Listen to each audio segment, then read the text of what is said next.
Hey, and welcome to another episode of Madness and Mayhem. So I broke Grok again. Woo! No, I think he gets to a certain point and then he has like a little super hissy fit. But thankfully I had done most of the stuff that I planned on doing. Also, really awkwardly, Restream has changed. You know when they just they upgrade stuff and they don't just kind of do something different, they change everything. I literally had no idea how to schedule anything. I didn't know how to change the image, or it's been very stressful last half hour. And I've made myself a cup of tea, and I don't know why I made myself a cup of tea, because chances are I'm not going to be able to drink it. Okay. Oh, I've also forgotten to put hold on, light on behind the thing. Let me do that now, because as soon as the tortoise goes off, as soon as his light goes off, it will be pitch black. Well, not pitch black, but yeah, it's fine. I am dramatic. It's okay. So today we are going to do another so basically I had loads of plans about what we were going to talk about today, but then I've just spent the last few days getting quite frustrated again with people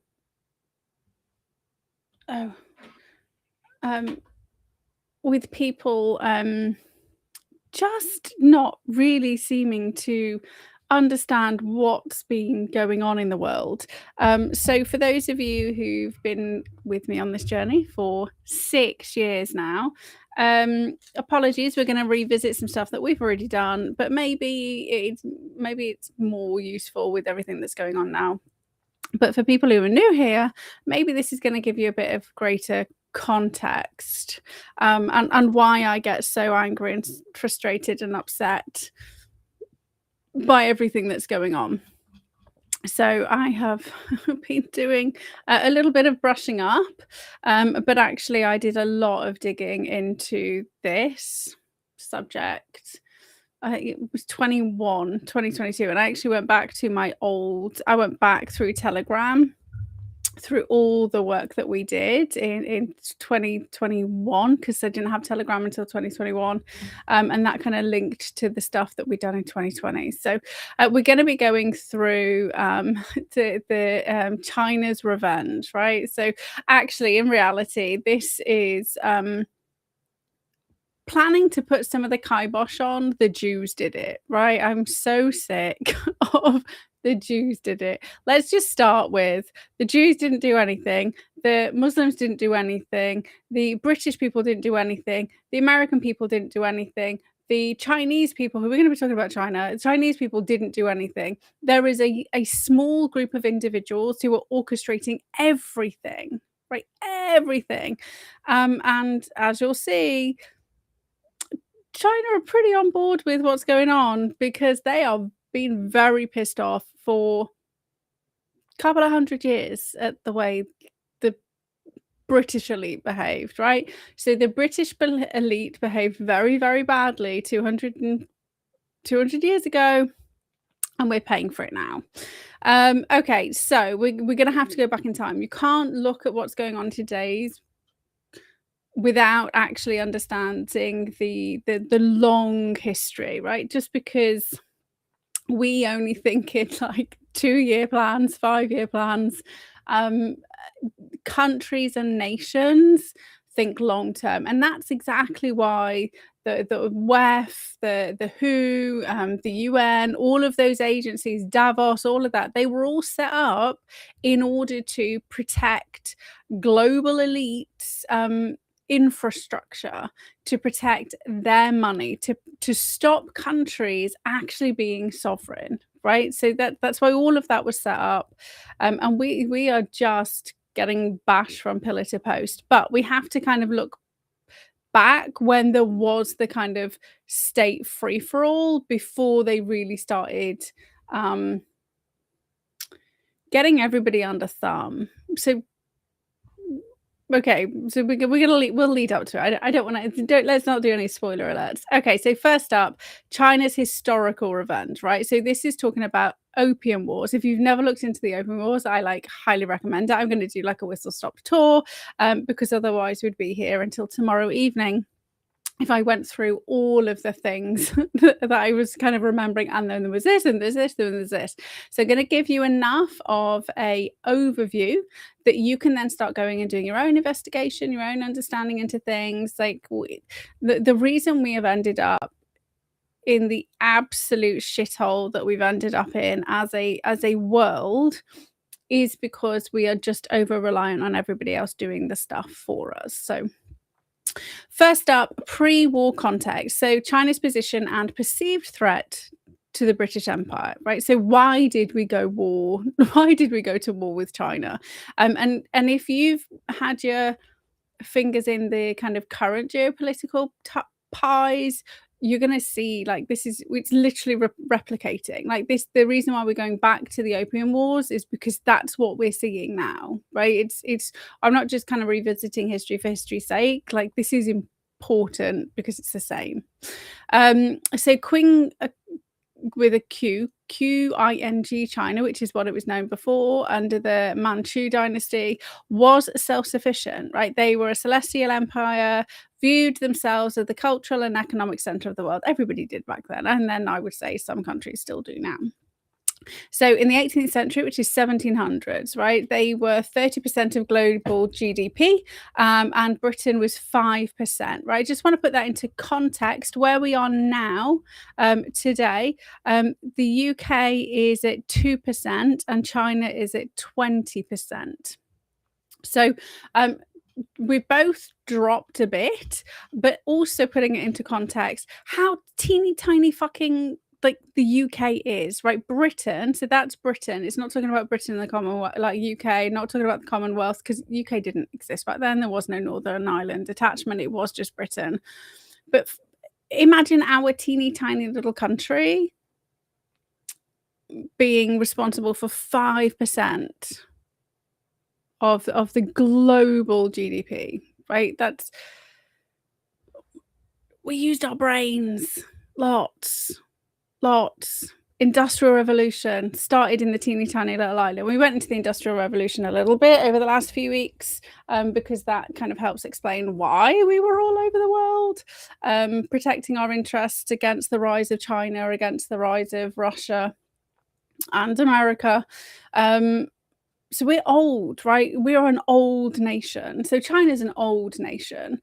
China's absolutely not what it used to be, though, right? So India, not what it used to be. So until the last, I would say, 50 years, we'd maintained very much of who we were as a nation, as a people. So we did quite well. Until very recently. Okay, so their Chinese exports were tea, silk, porcelain, and rhubarb. Rhubarb was, I didn't realize they were mass rhubarb. I love a good old rhubarb pie. So they were pretty much self-sufficient. So China didn't really need anybody else, but did obviously get involved on the global stage, but they still stayed very insular back then. So they did export, they played the trade game, but they didn't really kind of get involved. By that they literally banned diplomacy. So they didn't have ports, they didn't actually have conversations with other nations, there wasn't free trade, there wasn't anything like that. Like, China was literally its own little island in the world, and it was just starting to kind of get involved with the world, which kind of pissed off the British Empire. And again, British Empire doesn't mean that the British people, that's not us. We were all fucking slaves in the factories to the elites, right? So like, we were working, like, the horror stories of the workhouses, of, you know, women literally having to give birth while stood up, while working, because you can't get days off to give birth, right? Literally would be using, like, doing whatever they were doing, stood up in the factories, giving birth, and still having to work, right? That so the people are very confused by what happened to the vast majority of people in the British Isles, right? Like, we don't all live in castles. Like, that's a teeny tiny amount of people live in the castles. So militarily, they were not a threat to Britain at all. They were still kind of using like spears and sticks, and we'd progressed with, you know, war machine, with guns, cannons, all cannons. What are they called? Yeah, I don't know. What are they called? Cannons? Those big things that were on the ships with the big ball things in. Oh no, my brain's gone dead. So they like lots of using the gunpowder, not for fireworks, and obviously like the gunpowder kind of came from that neck of the woods. They used it to make pretty things. We used it to blow shit up.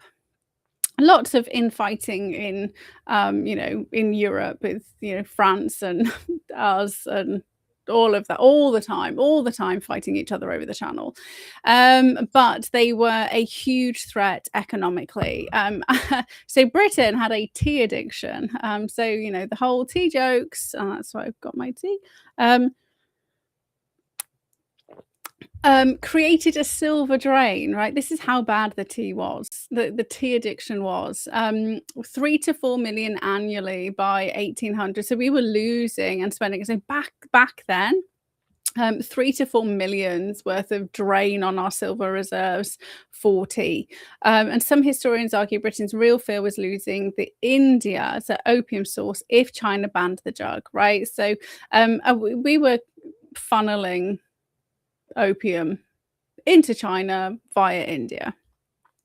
So then in 1830, as the British East India Company, opium exports from Bengal surged from 4,000 chests in 1830 to 40,000 in 1839. So just 9 years, it'd gone tenfold, worth 10 million annually, because obviously we're drinking too much tea. We're literally bankrupting the country drinking tea by the sounds of things. We just flooded China with opium, and that literally reversed the trade deficit. Then addiction ravaged China to 2 to 12 million users by the 1830s, draining the 10 to 20 million silver tassels that year. So so that was our kind of revenge. Like, we're buying your tea and you're like ruining us, so we're going to flood you with opium. But also, let's remember, like, in the UK, high society was taking opium, right? So there were opium dens, everybody was chasing the dragon. Queen Victoria was supposedly, you know, dabbling in those types of things when she knocked around. So it wasn't something, it's not like fentanyl today, right? So you don't see the elite using fentanyl and themselves. It's just pushed on, you know, people like you and I. Well, I mean, I don't take it, but if you are, you know, if you're injured and then you get taken, like they did with oxycodone, right? And then fentanyl is China's created synthetic version. But so opium back then. So you have to make sure when you're looking at history, you're looking at history through what was going on around then and not through our eyes, right? Everybody was like fucking taking drugs, getting drunk, beating their wife. Like, it was not like it is today in any way, shape, or form. So people would escape. That's what it does. It's a form of escapism.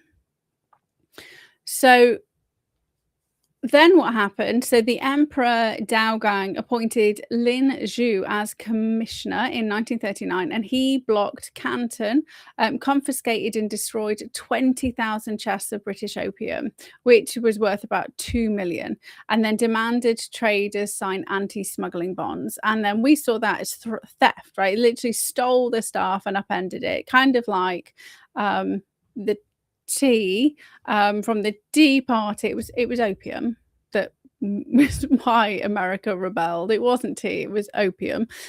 Tea, it was opium, because that's what we were trading.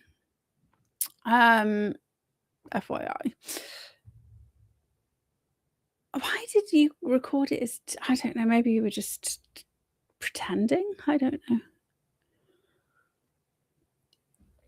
I don't know. Anyway,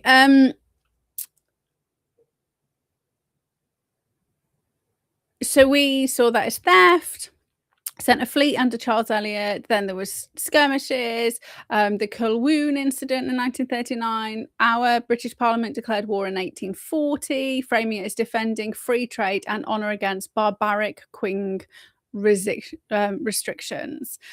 So it costs China $10 million dollars taels straight away, which is around 21 million taels today.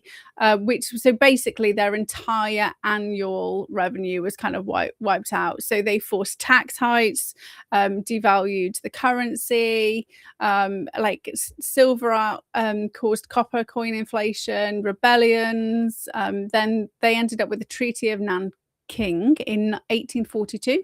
And they had to open 5 ports. So the Opium Wars, the first Opium War, led to China now being on the global stage, right? Opening ports. They seceded Hong Kong. This is where we kind of got Hong Kong, and fixed low tariffs, so 5%. And then they flooded the markets with cheap goods, so textiles, and then caused like huge unemployment over in Britain, and across Europe. So millions affected in cotton and weaving sector. So very much like what's happening right now. This is what I'm saying, like it's the same fucking script over again. Like it worked then, oh let's do it again today. So then we just threw more opium back at them, right? So the opium imports tripled, draining 100 million taels by 1880, which is an equivalent of 10 to 15% GDP loss. So they had 30% of the GDP output, and the amount of opium that was being consumed was resulting in like 50% of their gross domestic product just lost, like wiped off the game board. And this is where something called their century of humiliation like began, right? So and this is how we end up where we end up with Mao and the Cultural Revolution, right? So this is the beginning of the century of humiliation as it's kind of known over in China. So how did we benefit? So straight away we got Hong Kong as a trade hub, and the population went from 7,500 to 125,000 in like less than 20 years. We had complete ownership of Hong Kong in the first treaty, and then things went a bit tits up, and then we had the 99-year lease, which is why we had to give it back in 1997. But also around that, Margaret Thatcher actually argued for retaining administration.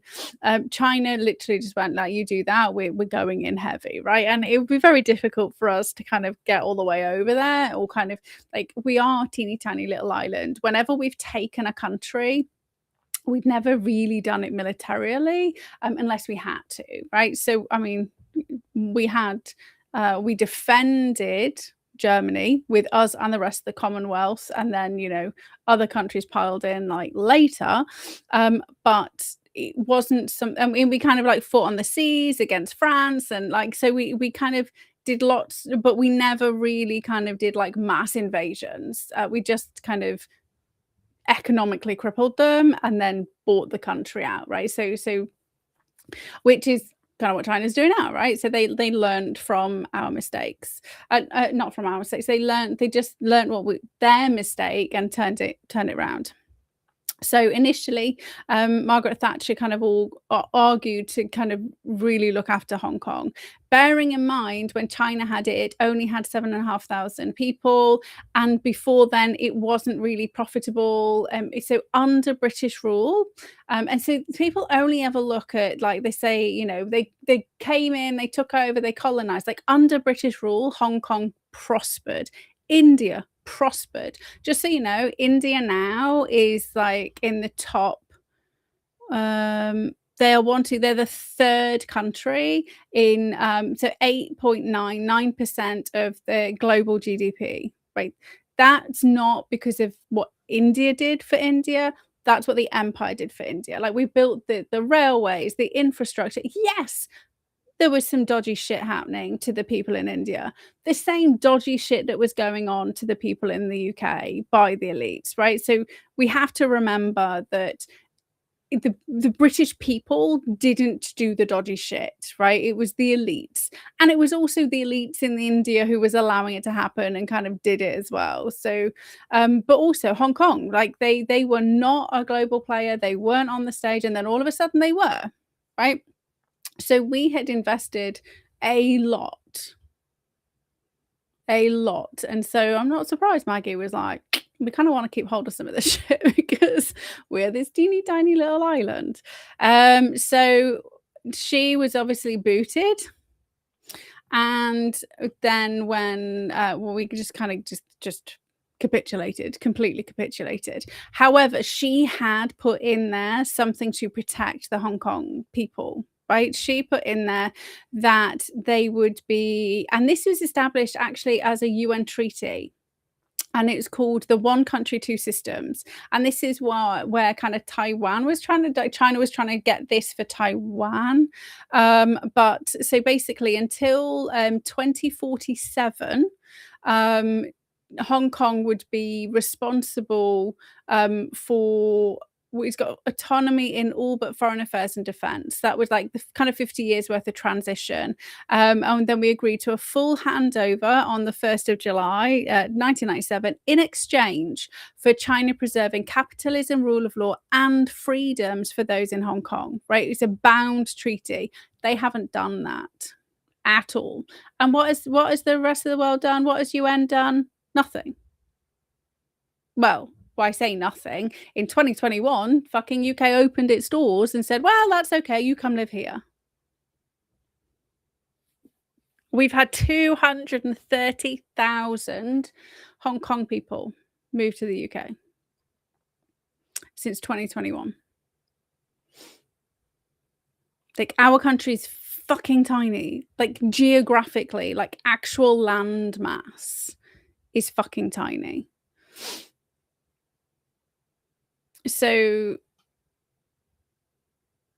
rather than, this is why, like, we do not have to pay attention to international law. Like, it doesn't mean jack shit at all. Doesn't mean shit, right? That is a UN bound treaty between two nation states. They violated it. And nobody cares. Nobody does anything. Where are the peacekeepers?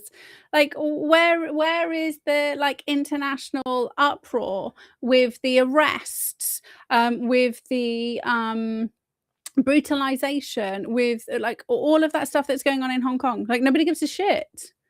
Like, that treaty runs for another 20 odd years. There is no rule of law. There definitely is no international law. It's just bullshit. The only countries that abide to the rules are the ones that would probably do it anyway. So with regards to the Refugee Convention, we can just tell them to fuck off. Like, actually, do you know what? Fuck this shit. Because it doesn't matter when anybody else does all this dodgy shit and fucking brutalizes the people in their state, right? Where was the entire world stage when people who are proud of their heritage are being called terrorists? Where's the world stage for the British and Northern Ireland women and children who are being brutalized by immigrants? Nobody cares, right? Because there is nothing anybody can do or will do about it. Right, rant over. So India's rise to power also came through the opium.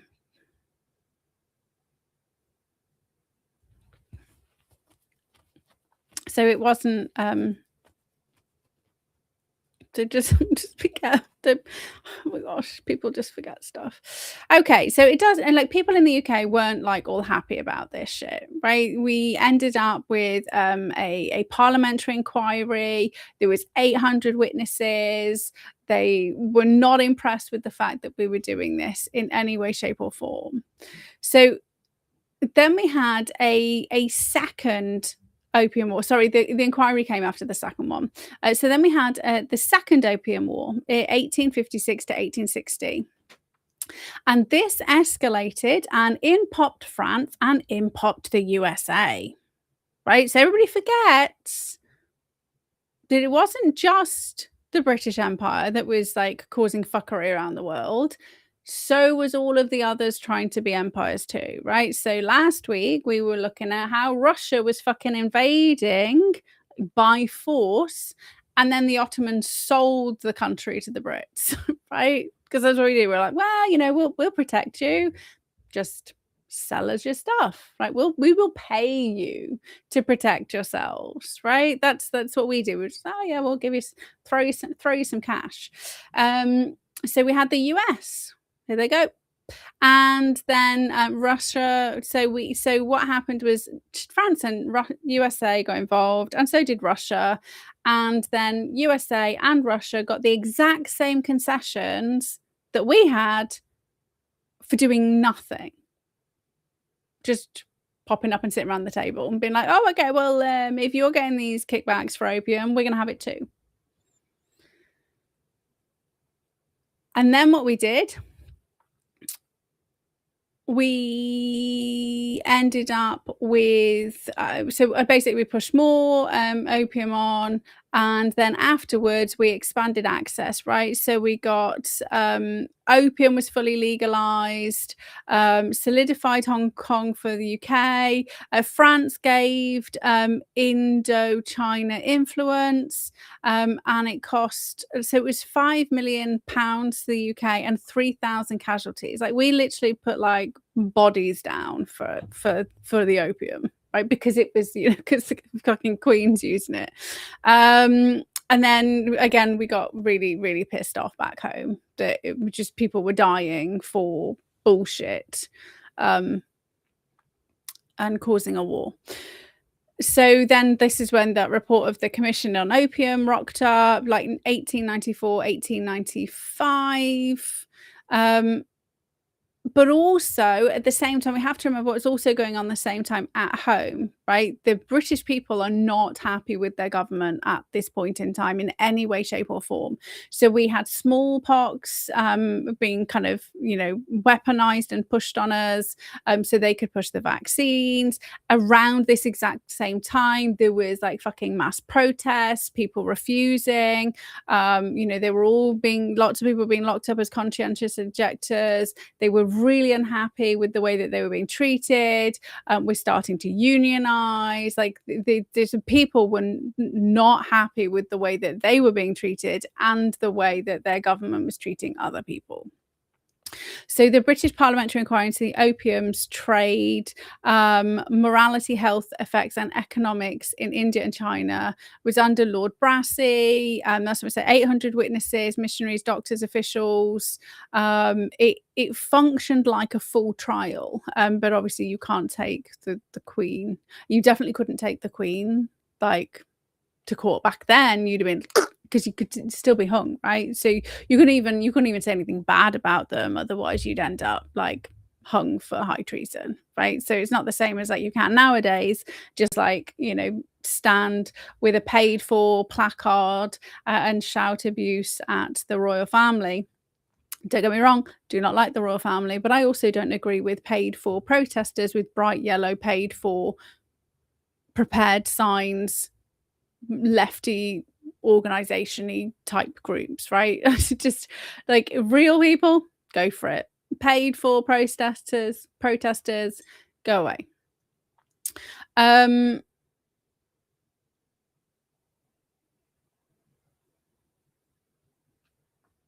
Yeah, okay. So then we obviously have World War One.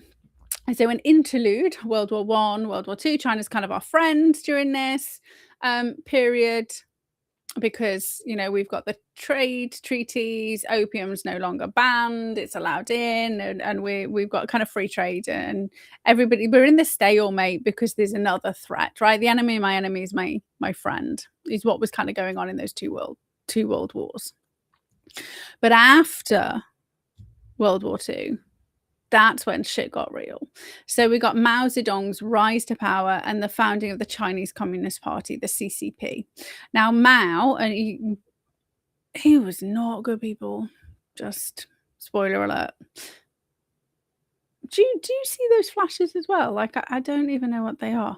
So the CCP, so Mao was born in 1893.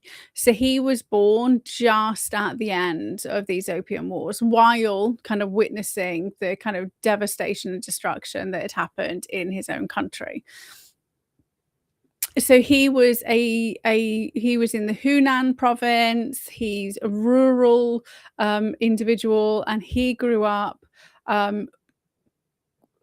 communist, but slightly away from Marxism, right?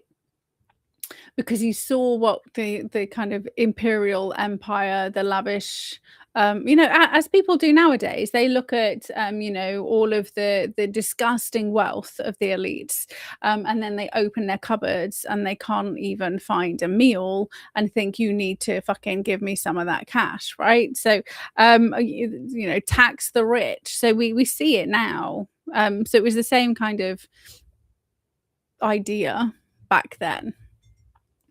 So the CCP kind of knocked around in 1921, like really strange timing.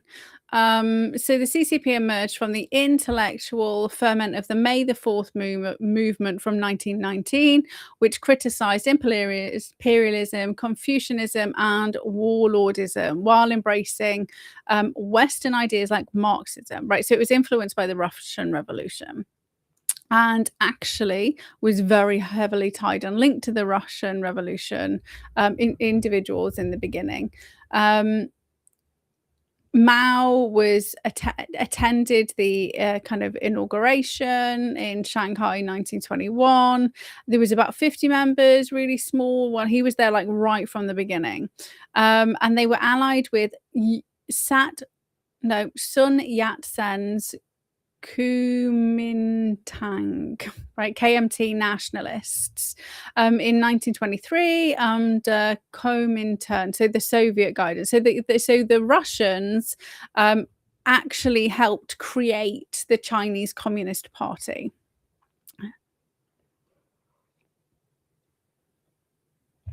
And they formed the First United Front to unify China against the warlords.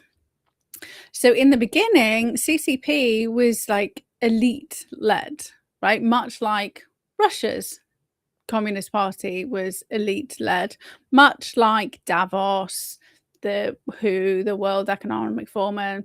They're all communist based organizations, and they're all elite led, right? So it's about like me having the wealth, you doing as you're told, right? That's what communism is. It's not about equal wealth.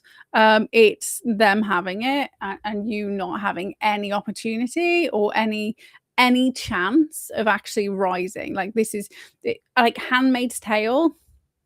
That's it. That's communism. And it doesn't matter. You speak to people who are obsessed with communism and they say, well, it just hasn't been done properly. Like, it cannot work as an economic means to a prosperous country without destroying the population, right? You cannot have freedom and communism together. You have one or the other. And just as a reminder, we don't actually have proper capitalism. We have stakeholder capitalism, aka communism. That's literally what we have. And for anybody who doesn't even like the fact that they get arrested for a tweet in the UK now, like, imagine when it's like full on, like, you're not just arrested, you're executed for the tweets. Like, that's what's been going on in Iran. That's what was going on in Venezuela. That's what's going on in China right now. People are executed. They are disappeared for conversations. Their homeless population is through the roof because the social credit system has decided. They said like something naughty, and that's it. You're locked out of your bank account. You can't buy any food. Your home's gone. Right? Because everything's electronic, everything's digital. You are watched all the time. Like, can you imagine the fucking snowflake lower generations who can't cope with like a menu change because it gives them anxiety. Like what the I just can't deal with that the generation. Like, if you really want to know what the like Gen Zs are like, there's a lady called Just Jamie on like Instagram and Facebook. Like, she owns a marketing company. She's a founder, marketing company. They do, I think they do photographs of houses. I don't know whether it's estate. I don't know what they do. But so they have photographers. And sometimes they're going to people's houses. Sometimes they're going to other places. So I don't know. But her job is to kind of manage the photographers. Like, if you want to understand that generation, like, go and watch her videos. It is they are terrifying. That they just can't function, like, at all. Which is why they want communism, right? Because they think they'll just get paid to be, you know, I will just have this house. I don't have any demands. You know, we'll all live freely. Bruv, you're gonna be in a field like for 14 hours a day. And you'll be lucky if you get new clothes every 12 months. You don't need shoes. You got feet, right? Like, just they are insane. They're insane. I can't deal with them. Like, go watch Just Jamie. I mean, it's funny, but then when you kind of like realize the real world implications of what you're watching, it's like Freddy Krueger on steroids. So going right back to the CCP, early CCP. So it fractured in 1927. The KMT leader purged communists in the Shanghai massacre. So there we go. Said, oh, you're not Marxist enough. This is what was kind of happening. They decided, well, actually, so they fractured, and then they just started killing each other in 1927. And obviously at the same time, we've got the rise of Hitler in Germany, right? All of this just randomly happens at exactly the same time without strings being pulled. Wall Street created the Russian Revolution. The Russian Revolution then fed into China, and then was also funding Nazi Germany and Hitler on the back door. Weird, right? Everybody forgets America. It's fucking hands in a lot of this, and there are saviors nowadays. Just be careful. So Mao led a failed peasant uprising in Hunan called the Autumn Harvest Uprising, and retreated to the Xinjiang Mountains with Zhu Di from the Red Army. And this marked Mao's shift into guerrilla warfare, you know, contrasting urban cities that failed. So in 1931, Mao established the Jiangxi Soviet, a rural base governing millions with land reforms, attracting peasants. His autonomy led to CCP criticism, and he was demoted in 1932 for rightist tendencies, showing early fractionalism. So basically, Mao was more socialist than full-blown Marxist communist, and so they didn't like that, right? They didn't like the fact that he was like, I kind of don't like the fact that all the elites have got all the stuff and all the poor people like me are just kind of like being abused. So I'm just going to go like just this little bit to the right, and he was too right, right? So this is why we get called far right. Anybody to the right of communism is a Nazi, which is actually correct, because Nazis were to the right of Marxism because they're socialists. So we are far right because they benchmark everything against communism, right? So be proud of the fact that you're righter than Nazism, because I am not a fucking socialist. Do not agree with it. So I just remember every time somebody calls you a Nazi, be like, "I'm not a socialist, love. I don't agree with it." Okay, so he wasn't communist enough, and the shit he did was not good. So then we had, so basically there was lots of insider fighting going on. They did this long march, 1934 to 1935, while he was kind of trying to build up his version of the Communist Party. He walked 6,000 miles, which is like the long march. Of the 100,000 people who started, only 7,000 people survived, right? So while he was building his version of the Communist Party, 93,000 people died. This is like before, this wasn't even like a war. This was just him saying, we are doing this thing. And people just fucking followed him. Like, this is brainwashing. So at the Zunyi conference in 1935, Mao outmaneuvered rivals like Zhu Enlai and Bogu, becoming the de facto leader. And so the march solidified Mao's military doctrine, mobile warfare, peasant support. Okay, I mean, they were fighting along the way, but still, like, just, it's crazy. So 6,000 miles, they marched, fought, died. 1937, 1945, this is, you know, kind of World War II period. Japan's invasion prompted a CCP KMT, so the nationalists that they split from 20 years before. Where we go, 1921. Yeah, 15 years before, they had to rejoin. And then Mao's forces grew. And in 1942, the rectification campaign purged rivals, enforcing ideological conformity, right? So we see this in the left, right? If you don't conform, you're not part of our gang, right? So all the people, if you've kind of seen people kind of posting on social media, like, I used to be left, but then I was like, wait a minute, what you just said was crazy. And that was it. Like, I got like fucking attacked. Right? If you agree with environment stuff, but all of a sudden you kind of decide that you don't really want your young girl in a room, in a toilet with a man, then you're not allowed to be in the club anymore.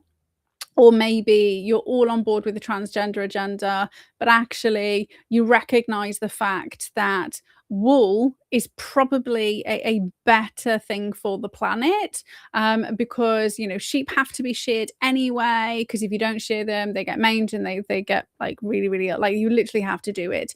At the moment, most farmers are just burning their wool because it's not profitable, like it costs more to do anything with it, so they're literally just burning it, and actually they've spent lots of money like fucking getting rid of it.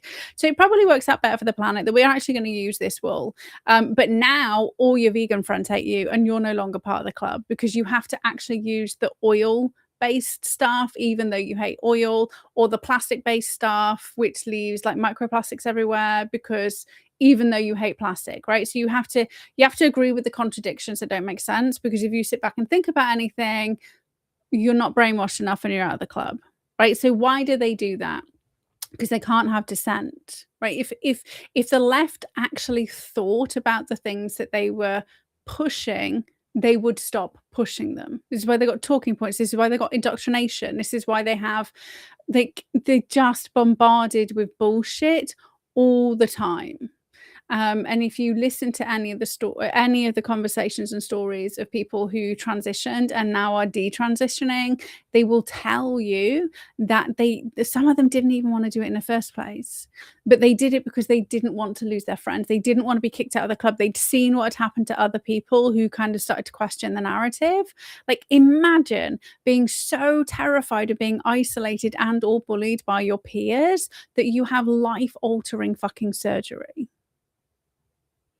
Like, this is the level of brainwashing that goes on all sides, not just the left, on all sides, right? Hence the, you know, the Jews did everything. Like, that's what we get on the right, which is, you know, Qatar funded.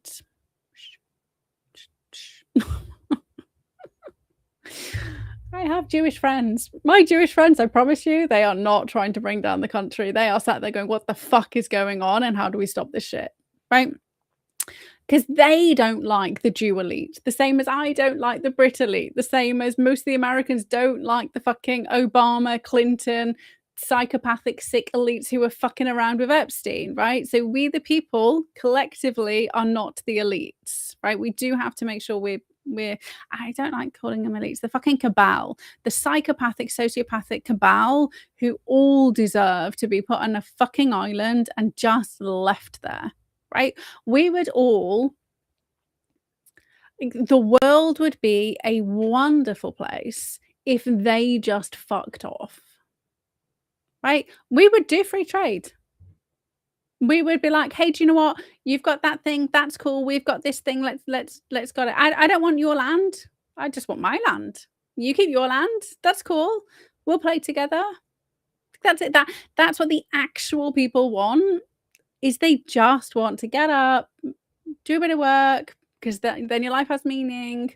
Go home, chill with your family, maybe watch a bit of telly because you need a little bit of entertainment in your life. Maybe go to the pub. I mean, some people don't go to the pub because they don't drink. That's cool. You know, go to a cafe, do whatever you want, right? Most people actually don't want to rape and pillage and destroy the rest of the world. They've just been propagandized into believing that they need to by the people we need to stick on those fucking islands. I mean, I hear Japan's got 7,000 going, so... Or just we'd send them to the moon, right? Fuck them off to Mars because they can't come back quick, because I think you can only go to Mars like every like set number of years because of like where the moon gets and the space, like physics shit, right? It's just get rid of the elites, right? They will be happy colonizing another planet. They can all fight each other. We can just enjoy Earth. We can have fun. We can just have fun. So, back to Mao. Apologies, guys. Back to Mao. So Mao adapted Marxism to China. So remember, he wasn't communist enough, but he took on some of the ideals. So prioritizing peasants over workers, which was a heresy according to the Soviets, but key to success. But he's still like, they all like famine. We're about to get like mass famine. So his charisma built a cult, and then purged and got rid of people who didn't agree with him. And by purging back in those days, so under Mao, it wasn't like you can't be in the club. It's like, that's it, you're gone. And that's what we're getting now, right? We're getting people calling to bring back capital punishment. Do you not see how that's going to be flipped on you? Like, you've got to start thinking about the boomerangs, right? This, and again, this is why I don't agree with Restore Britain in any way, shape, or form. Their entire set of policies rips up the fabric of the things that keep us safe and are solely reliant on having good MPs in power. And if we don't have a good MP, we can vote them out of the election because the elections aren't rigged.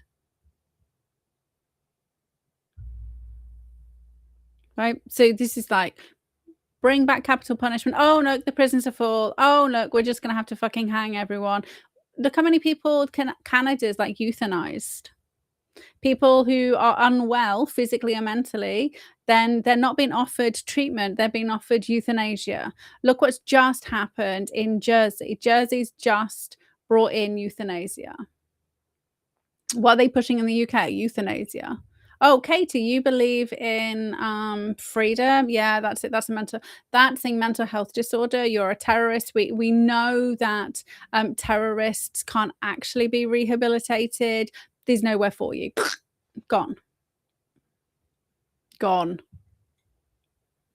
mean, I'll be enjoying myself. If I'm dead, I'm dead. Like, but it's a bit harsh. I'm not scared about death. Like I'm dead. I don't get it. But then I did try and end my own life, right? I think if you've tried to take your own life, then you're no longer scared by death because you were just like you tried to do it, right? But I don't get the whole fear thing. The thing I'm afraid about is like being buried and not actually being dead, or kind of like, being cremated and not really being dead. Like that is a bit concerning. But actually being dead, I don't. It's like, I mean, what do I care? Like, I'm dead. I don't know. Anyway, so he built his cult. His rural base enabled survival. It instilled continuous revolution as the ethos, which led to disasters like the Great Leap Forward, which led to 30 to 45 million deaths over the space of 14 years. Right? So the Great Leap Forward, if you've never heard of it, was his so looking around him. So remember, China had been really insular. They didn't have ports. They didn't do any free trade. They kind of existed in isolation, very much like a lot of the Arabic world lived in isolation, and then they want what everybody else has, right? They don't understand that what we built came off the back of like people fucking working, figuring shit out, doing stuff, and it's a gradual transition. This is why I love wandering around the UK, right? Because yes, we did. We underwent the Blitz, and we had like mass bombing campaigns, and lots of places in Europe very similar. You can see like the old versions, and very next to it, you have like the new. You literally see the transition of from old to new. So it didn't happen over. Like, people are really confused by how long it took for Britain to become the British Empire. That wasn't built overnight. It took hundreds, if not thousands of years. Like, we were knocking around in like 1,000 years before Jesus, right? So that's like 3,000 years. Records of Albion go back 3,000 years. Like, this is not a new country. And we were very insular, and then we just kept getting fucking invaded, right? All the time. All the time. We did fight them off quite a lot, but like, so we have been invaded over and over and over and over, and then we were like, fuck this shit, we'll stand up. And then they were like, meh, we're gonna do it to everybody else. Anyway, so he saw the industrialized nations, right, and what they had, and he wanted that for China. And so he was forcing the industrial revolution on China to the detriment. They wanted to catch up with industrial nations like the UK, like the USA, and he just fucking pushed his people to death. Literal death.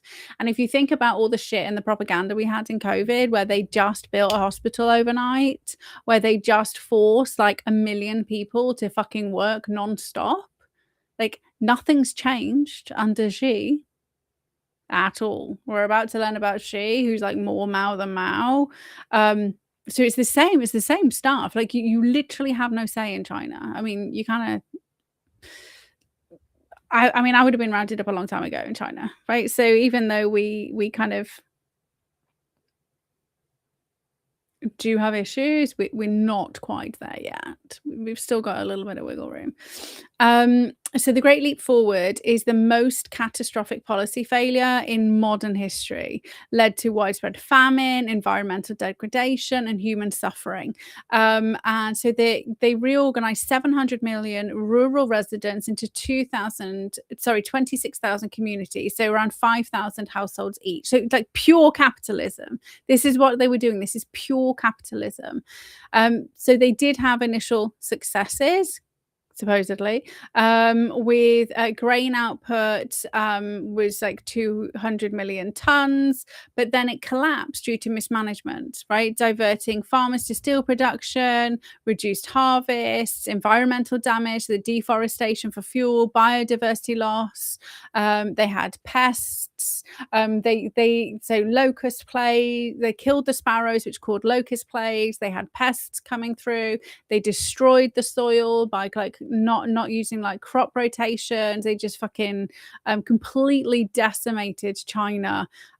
China's capacity to be fertile, to be fruitful in 14 years, right? So, which is probably why they're buying up all the farmland in the USA and the UK and everywhere else, and had to resort to the Belt and Road Initiative to get their hands on everybody else's fucking land, because Mao destroyed the Chinese land. And it takes a long time to reverse that. If you destroy the soil, it doesn't fix itself overnight. So their GDP fell 30%, and the recovery took decades. And this is what they were still recovering from when Xi took over. So the famine 1959 to 1961 killed between 15 and 55 million. So they reckon around 36, but there's like different variations. And the rural areas that Mao was, propping up and saying, this is where we come from, this is who I love, this is who I'm, he's anti-elite.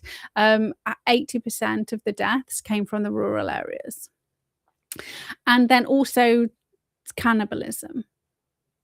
So we had cannibalism, birth rates dropping to 50%, so struggling to kind of repopulate. Communism never ends in success for anybody. So Mao transformed China from fragmented warlordism to centralized state, but at immense human costs. Between 40 and 80 million people gone. So then we had one of the key things that went on in China, and at the same time was also kind of going on. It happened in Nazi Germany first, and then because obviously Mao was after World War II, right? So it happened in China. So you hear about the Hitler Youth a lot, and hear me tell you, like, there were multiple experiments going on across the world with what would enable the elites to have full control, right? Do we need full Marxism? Do we need maybe socialism? So we've got Russia, we've got China, we've got USA, we've got, the USA were fucking experimenting on their own people, right? And you had like Nazi party chapters, you had communism. So we kind of had it in the UK, but not to the same extent. One of the royals got expelled from the royal family for so I think we was delivering speeches to Germany during a war.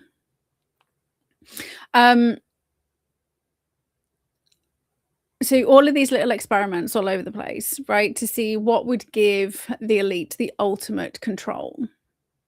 Again, you really need to remember, like, none of this was organic. All of this was orchestrated.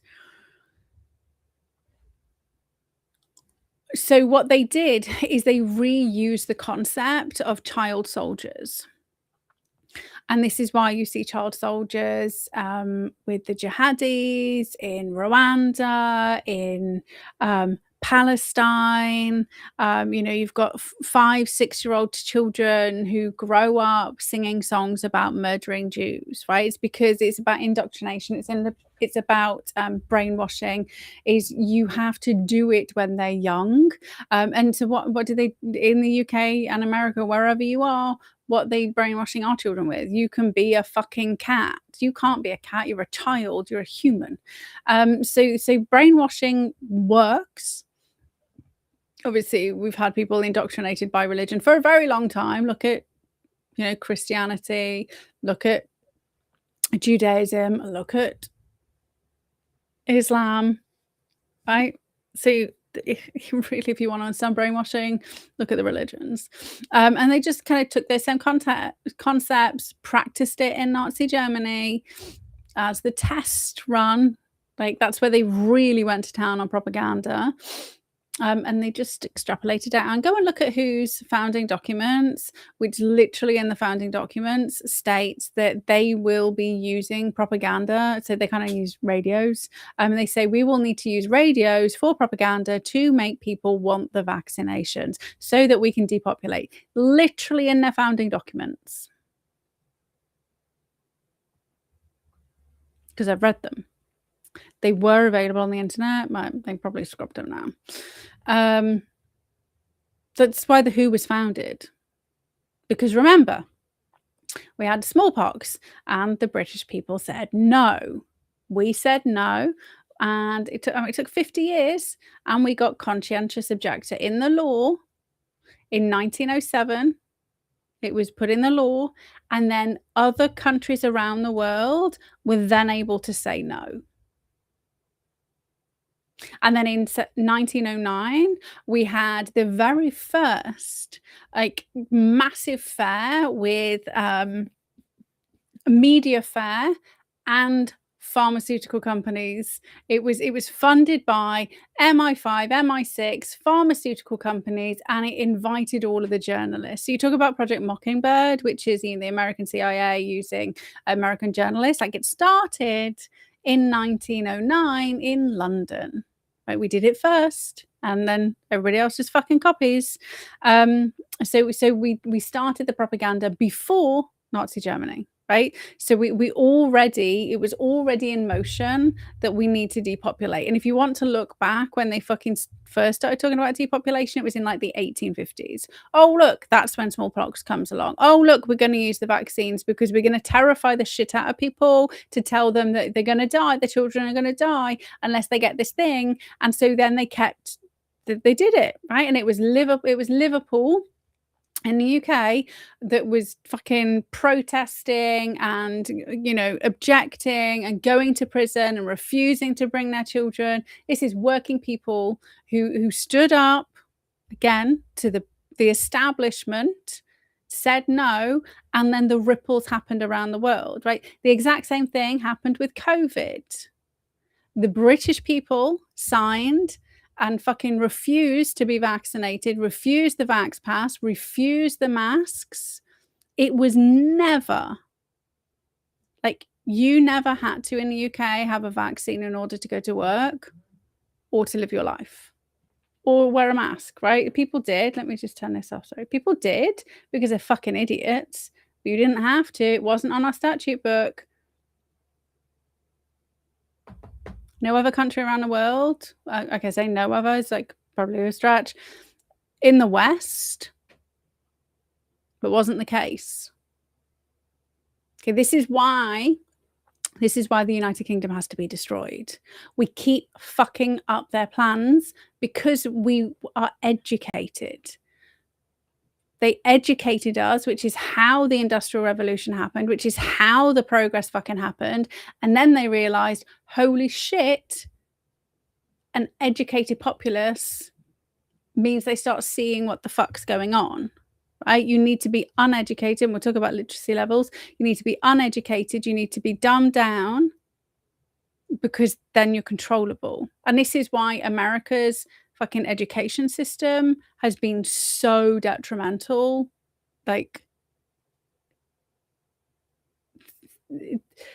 and being in isolation, it's very difficult to manipulate Europe in the same way as America's been manipulated in the kind of with regards to what was, I mean, very difficult. It's happened in the last 20 years, right? But I know people of my generation and older in America who have got the same manipulation level that our young children in the UK have, right? It's taken an extra 2.5, maybe 3 generations before it was able to happen in the UK and Europe. So the child soldiers are key. This is why we have fucking Greta Thunberg, right? We have the children terrified that the world is ending, like, every single day. And they tried to do it when we were kids, right? So acid rain. I was like always looking for this acid rain.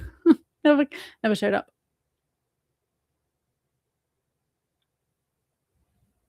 But it's coming now. Don't you forget it. This acid rain, it's coming now.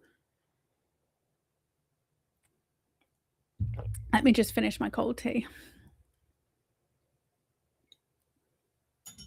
I don't ever drink it warm. Not because I don't want to drink it warm, but just because I talk too much. Okay, so the child soldiers are key. So they did it in Nazi Germany. You're about to kind of learn the some of the things, and we went through like Mao's Red Army and the Child Red Army. We did like a whole episode on it, and we went through the 100 different ways people were being tortured and abused, and those things were horrific, like absolutely horrific. No, I think that probably got deleted. That must have been before YouTube deleted me, because that wasn't since last year. Anyway, it was pretty horrific. So you can go find that yourself. But I'm going to go talk about it a little bit just so you get the idea, because this matters, particularly in the UK where we now have the Red Green Alliance that's not even pretending to be like for the British people.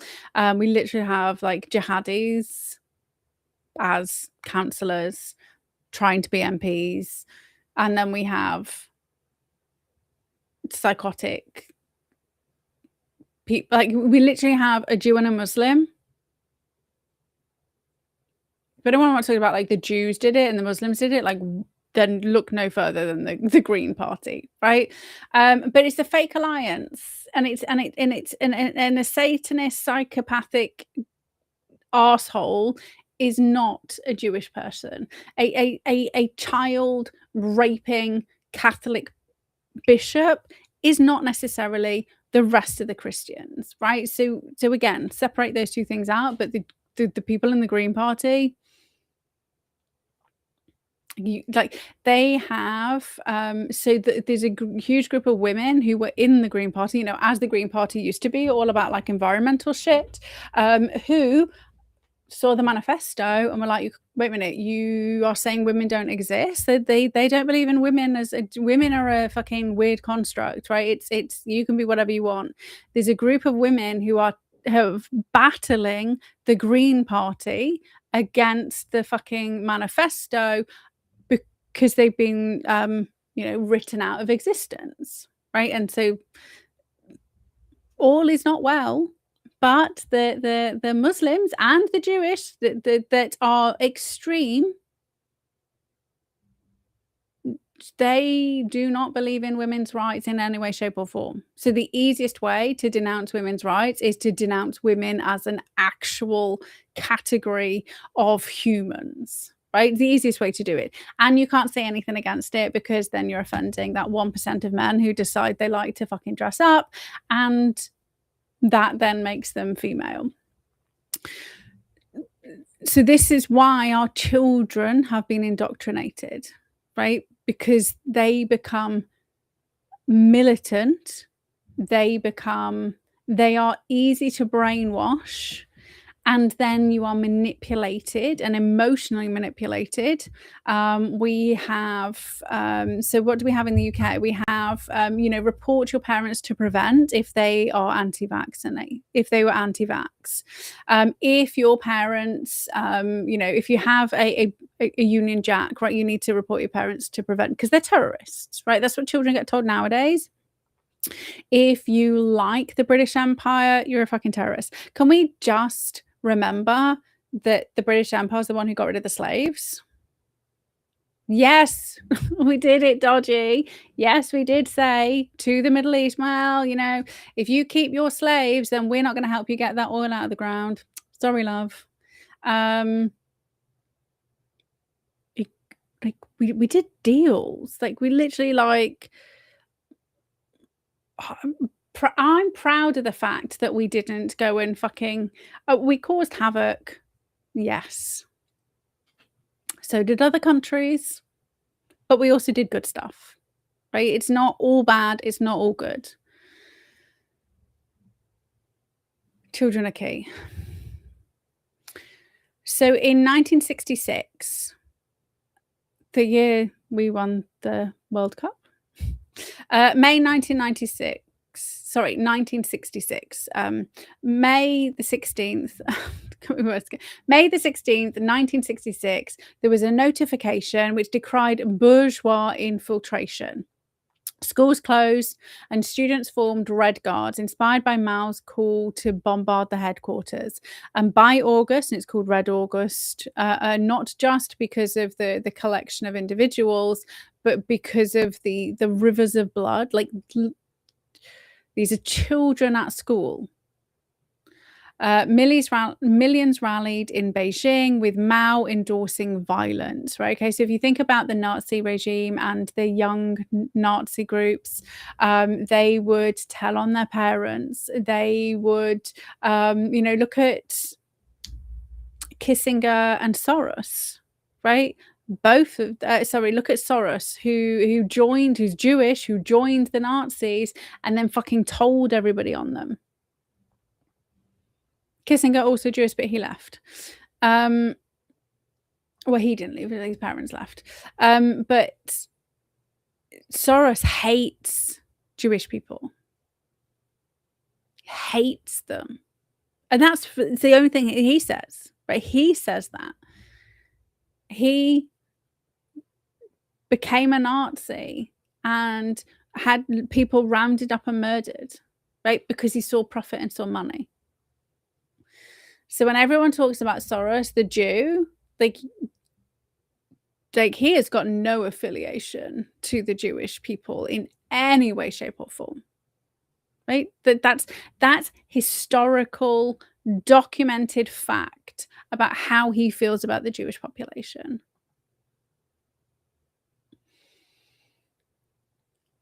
So the guards, so they called themselves the Red Army and Guards, and they were mostly from kind of red families, so the communist families. They were like workers and peasants, but also they had factions and they had armed clashes. But also the key thing that was just absolutely horrifying is what happened, what the child soldiers did to their teachers, right? So teachers dissented.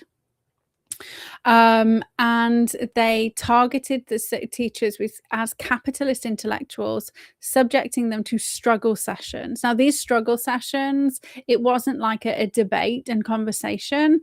They beat them, tortured them, and ended up beating many children. Children beat their teachers to death, like 13, 14-year-olds and younger. On the 5th of August 1966, girls at Beijing Teachers University Middle School tortured and killed Vice Principal Bain Zhongyun, which was the first educator death.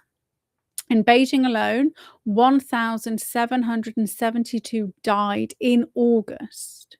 So almost 2,000 teachers were murdered by children in August in Beijing. Methods included forced confession, hair pulling, petrol burnings, forced to eat excrement. They revived the old methods of torture that had been used for. So if you've ever been to any kind of torture museums and that kind of, many of you are probably thinking, what a weird thing to, like, I love history, and when me and Matt were in Prague in 2014, we went to they've got like a torture museum, and it's got like all the different, you see the stuff, you don't see people being tortured, right? So you've got racks, you've got the kind of like the rat cages, you've got spikes that they then sit you on up your hoo-ha and then put like increasing weights on you. Then you want to kind of like do the Spanish Inquisition, like they took torture to a whole other level. And these same torture methods, FYI, are still being used in China now. That was the horrifying thing that we found out as we were going, as I was going for all this stuff and we were kind of reading through all this stuff together, that it's still being used now. What do we also have? You know, tie you to like arms to something and you get ripped apart. You know, that's what hung, drawn and quartered, right? Is you just like drawn by a carriage, well, a horse drawn by horses, tied and ripped into pieces. They have, I mean, obviously you've got like hot coals, you know, being put into teeny tiny little spaces, you know, social isolation, biological weapons, chemical weapons being used on you, starved. So just like just people were brutalized.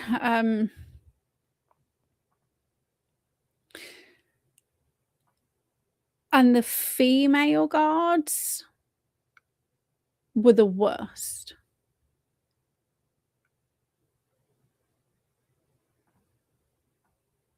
They were the worst. So there's a film called Though I'm Gone, which was made in 2007, which is banned in China.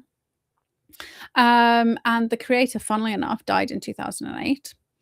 So there aren't any follow-ups, but that kind of follows the very first teacher murder, right? So that Bain Zonggun, and it talks to the widower who actually documented the murder with photographs. So bruised body, artifacts, so blood-stained clothes, interviews with survivor, students, colleagues, and they kind of reconstruct the event. Now, it doesn't have like graphic stuff, but if you want to kind of just really understand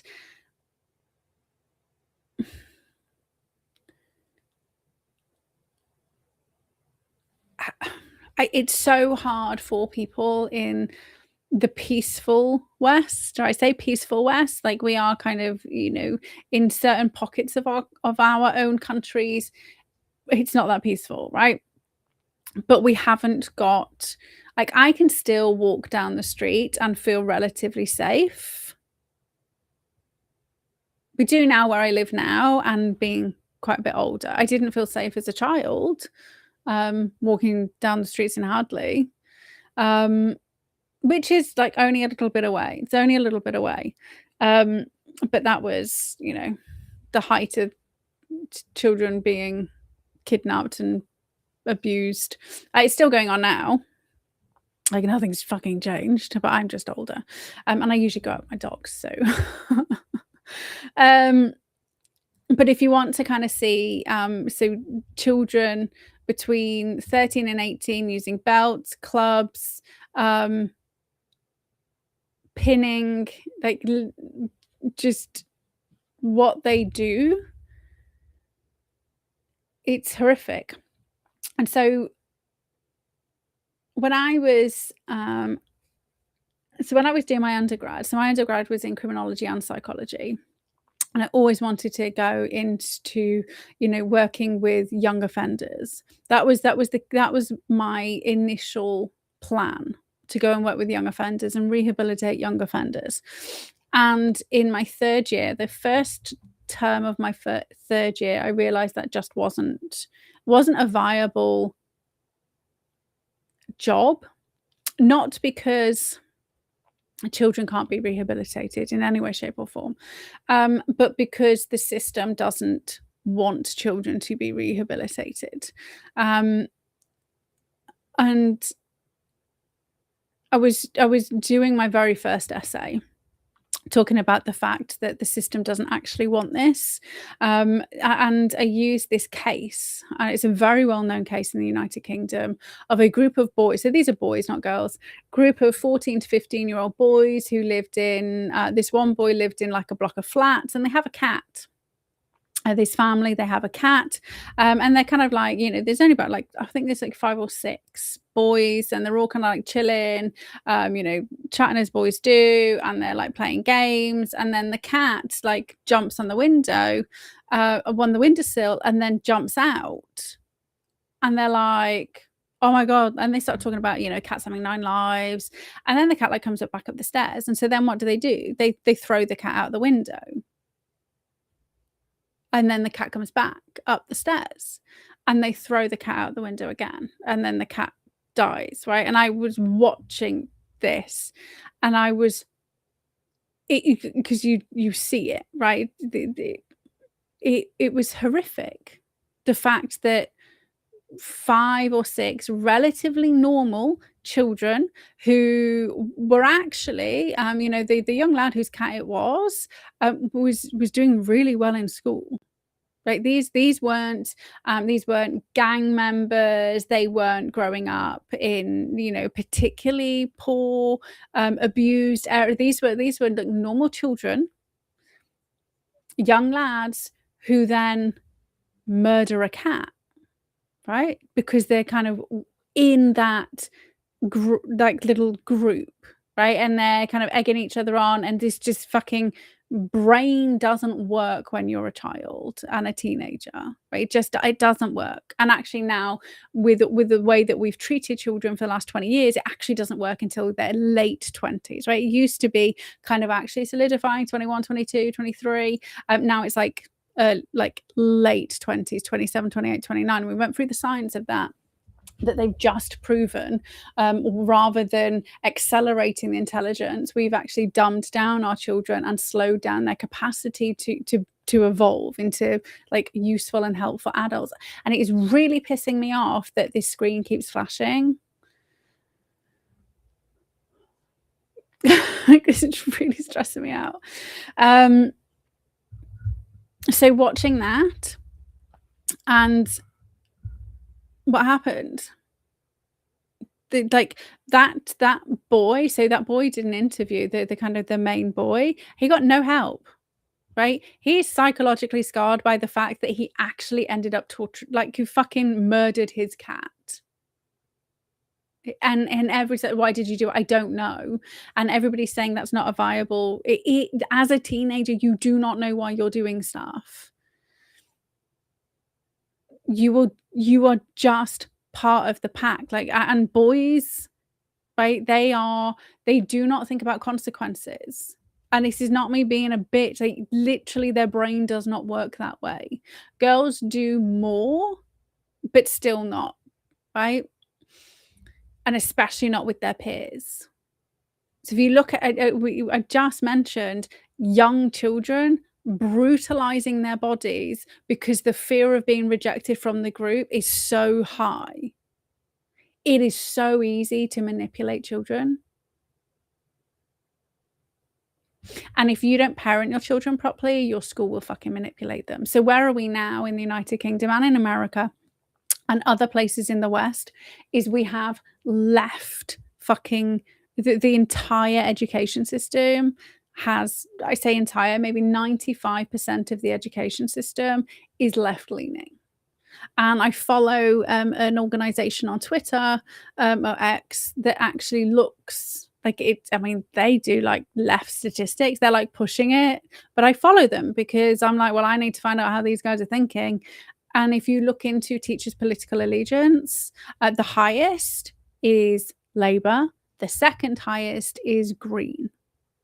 Like, so you're looking at about 80% of all the people in the education system are either voting Labour or Green. Now, Green is more extreme than Labour, right? So you've got communists and socialists who are controlling the free flow of information to children.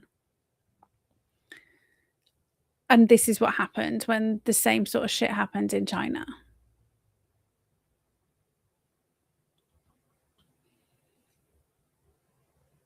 So the indoctrinated youth saw violence as a revolutionary duty, leading to 1 to 2 million deaths. We had almost 2,000 deaths in Beijing alone in August, and between 1 and 2 million people were murdered by children.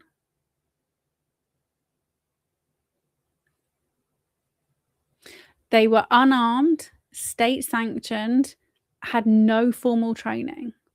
This is not the same as the jihadi children. And if you want to kind of look into, I think it's called Syria's jihadi children. I think that's what the documentary was called. Like, they are in isolation. Like, they are under lock and key. They will never be let out.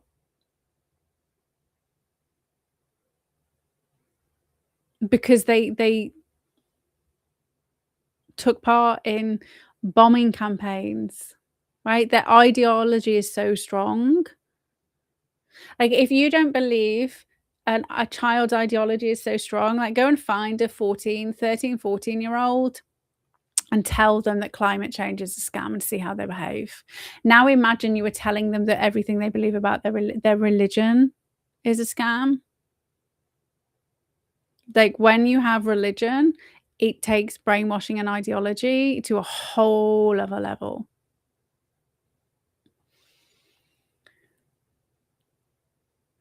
Right, some guards did protect the teachers because there are always dissenters. What do you think happened to them? So, what did we have back then to help with this whole brainwashing? So we had Chairman Mao, so his little red book, right, which was published 1964 to 1976, and it was Mao's speeches, writings, turned it into 427 aphorisms, becoming a global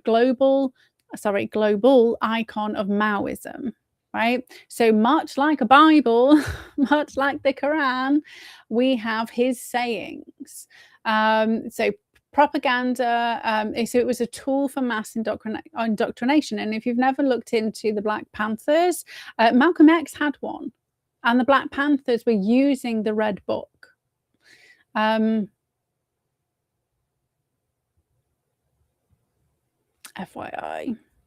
So it was compiled by Lin Bao, who was the defense minister, to boost Mao's cult during PLA ideological campaigns. So the first edition, 1964, was for military use, and then it exploded during the Cultural Revolution. 5 to 6 billion copies were printed. So it amplified his thoughts on revolution and class struggle. Quotes like, "Political power grows out of the barrel of a gun." Like, that's not peaceful in any way, shape, or form, right? That is, it's about violence. And so communists and despots who rise to power have very strange ideas, right? If you've never looked into Pol Pot, who literally slaughtered everybody who wore glasses because he thought they were intelligent and they were a threat to him. Like, once they have power, that's it. They will do anything to stay in power. So, mandatory study of the Red Book. What do we see? Mandatory study of the national curriculum, right? In the 50s and 60s and 70s, we didn't have a national curriculum. Curriculum came in like late 80s. So that's when they started indoctrinating the British people. But you have to do it slowly, because the teachers in the 80s would be like, "What the fuck is this shit?" That's not true. That's bullshit. But we've always had very left-leaning teachers since the unions, because the unions are left-leaning. Like, the unions fund Labour Party, right?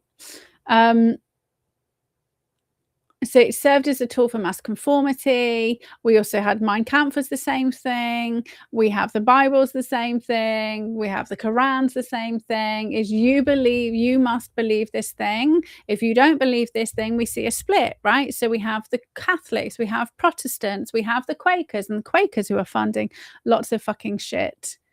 A lot of these immigrants and the NGOs, Quaker funded. Right? So everyone's saying the Jews did it. Why aren't you looking at the Christian charities that are doing it? And not looking at the Muslim charities. Like, they're all doing it because they're all funded by the same fucking globalist puppet masters, and they just need everybody fighting, and people are so fucking lazy. Like, in the age of AI, it is just laziness. 100%. But also, Trump is kind of pushing AI.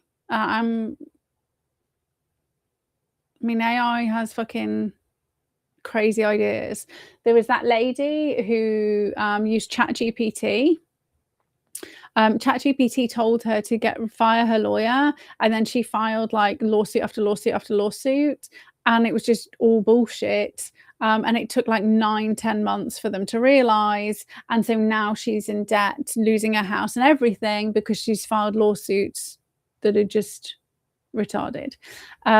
But education, we need to teach children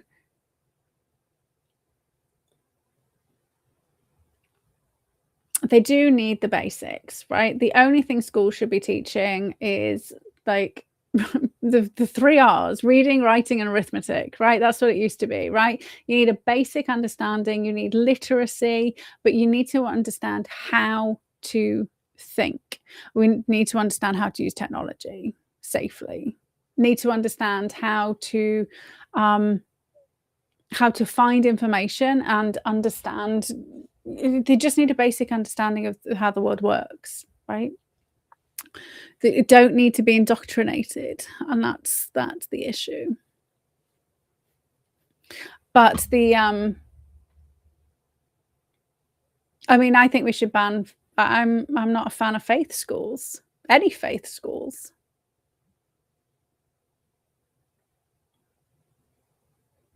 I don't think faith schools should be fun. I don't agree with faith schools. But yeah, so the curriculum should be. I agree with we should have an open curriculum. There should be basics that all children need to be learned. Oh, I do agree that there should be a curriculum. I think there should be a foundational base curriculum that all children need to be able to read and write and add up and have a basic understanding of, science, of maths, of I think we should have this basic understanding of stuff. But that's as far as it goes. Like, I think children should not be in school. I think they should go at 7 till 13, that's it. To formal curriculum. And at 13, they can, dabble in a few things. What do you want to do? Maybe you want to be, go and do like a year drawing if you want to be an artist. Go and do some singing, like go and test the things that you like to do in this safe kind of environment, but it's unscripted. It shouldn't be scripted. It shouldn't be to an exam. And the reason why I say until 13 is because it's to do with fucking child development. It's to do with the psychology that we've understood for a very long time, that actually with the pivotal years of puberty, children need to understand who they are. They need to develop their own identity. And we purposely do not allow them to do that. This is why those schools back in the day where you could do an apprenticeship, or you could go, like you'd go and learn brickwork. You'd go and learn how to, I think parenting skills, it should be mandatory, right? There are things that people need to learn. And I do think between 7 and 13 is a really important time in a child's life where they need to be with children who are not their own children. They do need, I think if you have good teachers, it's at that point they will start to identify children who are perhaps not developing properly, and we have to be mindful that children will get abused. They get abused in the home, right? So sometimes going to school saves children's lives, right? And we can't deny that fact. The whole of society needs to be fucking turned on its head. But I do believe between 7 and 13, children should be in school. They should be learning set stuff so that everybody's got equal opportunity to thrive. Then 13 to 16, they get like in a safe environment to do like apprenticeships, like work experience. And that's your working day. Is you rock up at 11. And why would you rock up at 11? Is because children going through puberty actually need 16 hours sleep. And again, this is all fucking documented. Like 12 to 16 hours they need. They need to be in between 11 and 3. That's it. Rock up, do a bit of work, have a go, see, maybe they do like, a term here, a term there. So rather than you sit in a class and you're taught by somebody who failed as an artist, 6 of you, like that's it, right? Kind of like Dragon's Den style, or what was that one with Trump and then Alan Sugar? Like you had to go and create a business, right? I don't know, something where they actually get it needs to be the bridge between the real world and the school, right? And it needs to be done in a really safe environment so they can go, they can practice, they can fail. They've got somebody who can be there to support them, somebody who can guide them, so that when they hit 16, they should be out and fucking working. Unless they want to be a lawyer or they want to be a doctor, and then you do need to continue your education, right? Because I don't want somebody with no education kind of doing any doctory shit, right? But it needs to change. But by the time children are 7, you're over the really critical period for indoctrination and brainwashing. And again, you then have to be careful about in the home, right? So this is why so it's really difficult. Where we are right now in the world is we have so many factions vying to destroy the UK. Like if they're in school, they're getting an opportunity to not be taught we should blow everybody up, except they kind of go to faith schools, so it is happening anyway. And then they go to, people go to mosques, they go to churches, they go to whatever kind of fucking indoctrinated group, the communist group at the weekend, whatever it is, it's still kind of going on. But there needs to be something has to happen. Obviously it's quite difficult to figure out what that is, or you're like randomly ranting on a podcast. But with regards to developmental understanding, children need to be in school between 7 and 13, and then safe, and then in the world, and surviving or failing, like on your own. Like, so talking about that, with regards to sacred texts and dogmas, and this is where the retardation of our population has played a huge role in the rise of extreme ideologies and people being captured. So in order for extreme ideologies to take hold, you need the dumbed down population, like I mentioned before. So literacy in the UK, so the ability, functional literacy, the ability to read, write and understand everyday text, so GCSE level or equivalent, which is not very basic. So GCSE level is actually quite, I would say to everybody outside of the UK, is actually quite advanced. Especially if you're thinking like C grades and above, right? So lots of people in the UK don't make it to GCSEs at all. But so functional literacy, so GCSE level, which is, where our 15, 16-year-olds are, high overall rates, but persistent gaps. So British nationals, so born British, 99% basic literacy rate, so ability to read and write simple sentences, which is not GCSE level in any way, shape or form, right? So this is the kind of like bullfuckery, because GCSE is pretty advanced compared to other places in the world. So functional literacy is only at 84% of adults, 19 to 64. 16%, so 7.1 million of adults, so 19 to 64, it's a very poor, below entry level. So older adults, 55 to 65, outperform 16 to 24-year-olds, like, immensely. Women have an edge with 85% functional versus 83% male, and that's kind of like standard. Girls tend to do better at schools, and that's to do with the fact that women's brains do develop. Women and men develop at different rates. Neurologically, the way that the brains work is different. Boys have lower, I mentioned this a bit ago, have lower capacity to, they are more risk driven. So what I mean by risk driven and less risk averse is a risk reward matrix. So if a boy thinks that they will win, like they will get the prize, and there's all these risks, they will fucking take it, right? The reward it just eradicates the concept of risk. This is why they do cat throwing, right? Just to see what happens.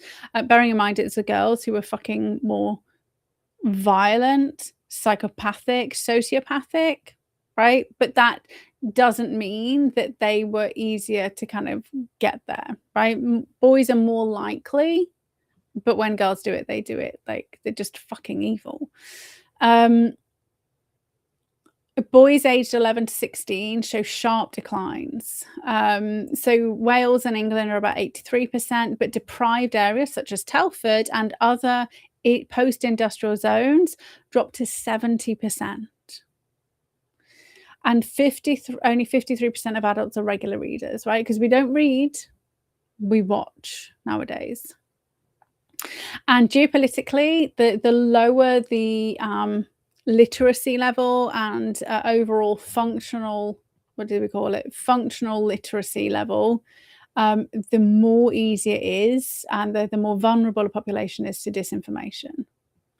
And then immigrant literacy, because this is important. So overall from Arab countries shows 75 to 80% functional, but refugees is only 60% literate globally.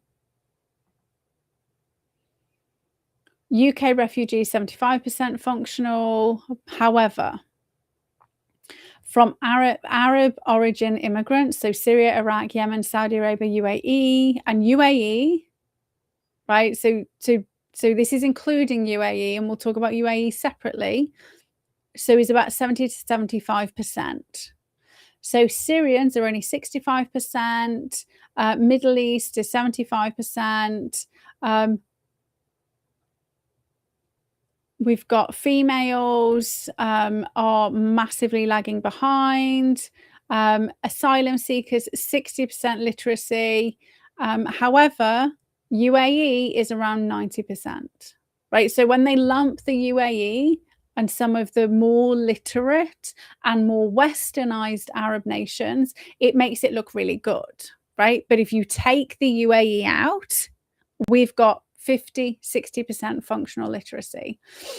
And that's like, you think, oh, okay, well, actually, you know, they don't speak English. No wonder they don't understand. But 80% of Muslims are non-Arab, and they read and recite the Quran without understanding what it means, right? Only around 20% of Muslims actually understand the Quran and what the Quran is saying, right? So you need to contrast that with Christian texts, right? And remember, back in the 1000s, what was it, 1048, 1052, something around there, we had the first English translation of the Bible, or was that when the Pope, So that was either when they translated it or when the Pope exhumed the body 50 years later and fucking desecrated the bones, right? Because they didn't want people being able to read it, right? So the same thing, like it took 1,000 years before English people understood what it meant, because it was in Greek or it was in Roman, so Latin. And then an Oxford scholar went, fuck this shit, let's actually find out what's being written, right? And when he died 50 years later, his bones were desecrated.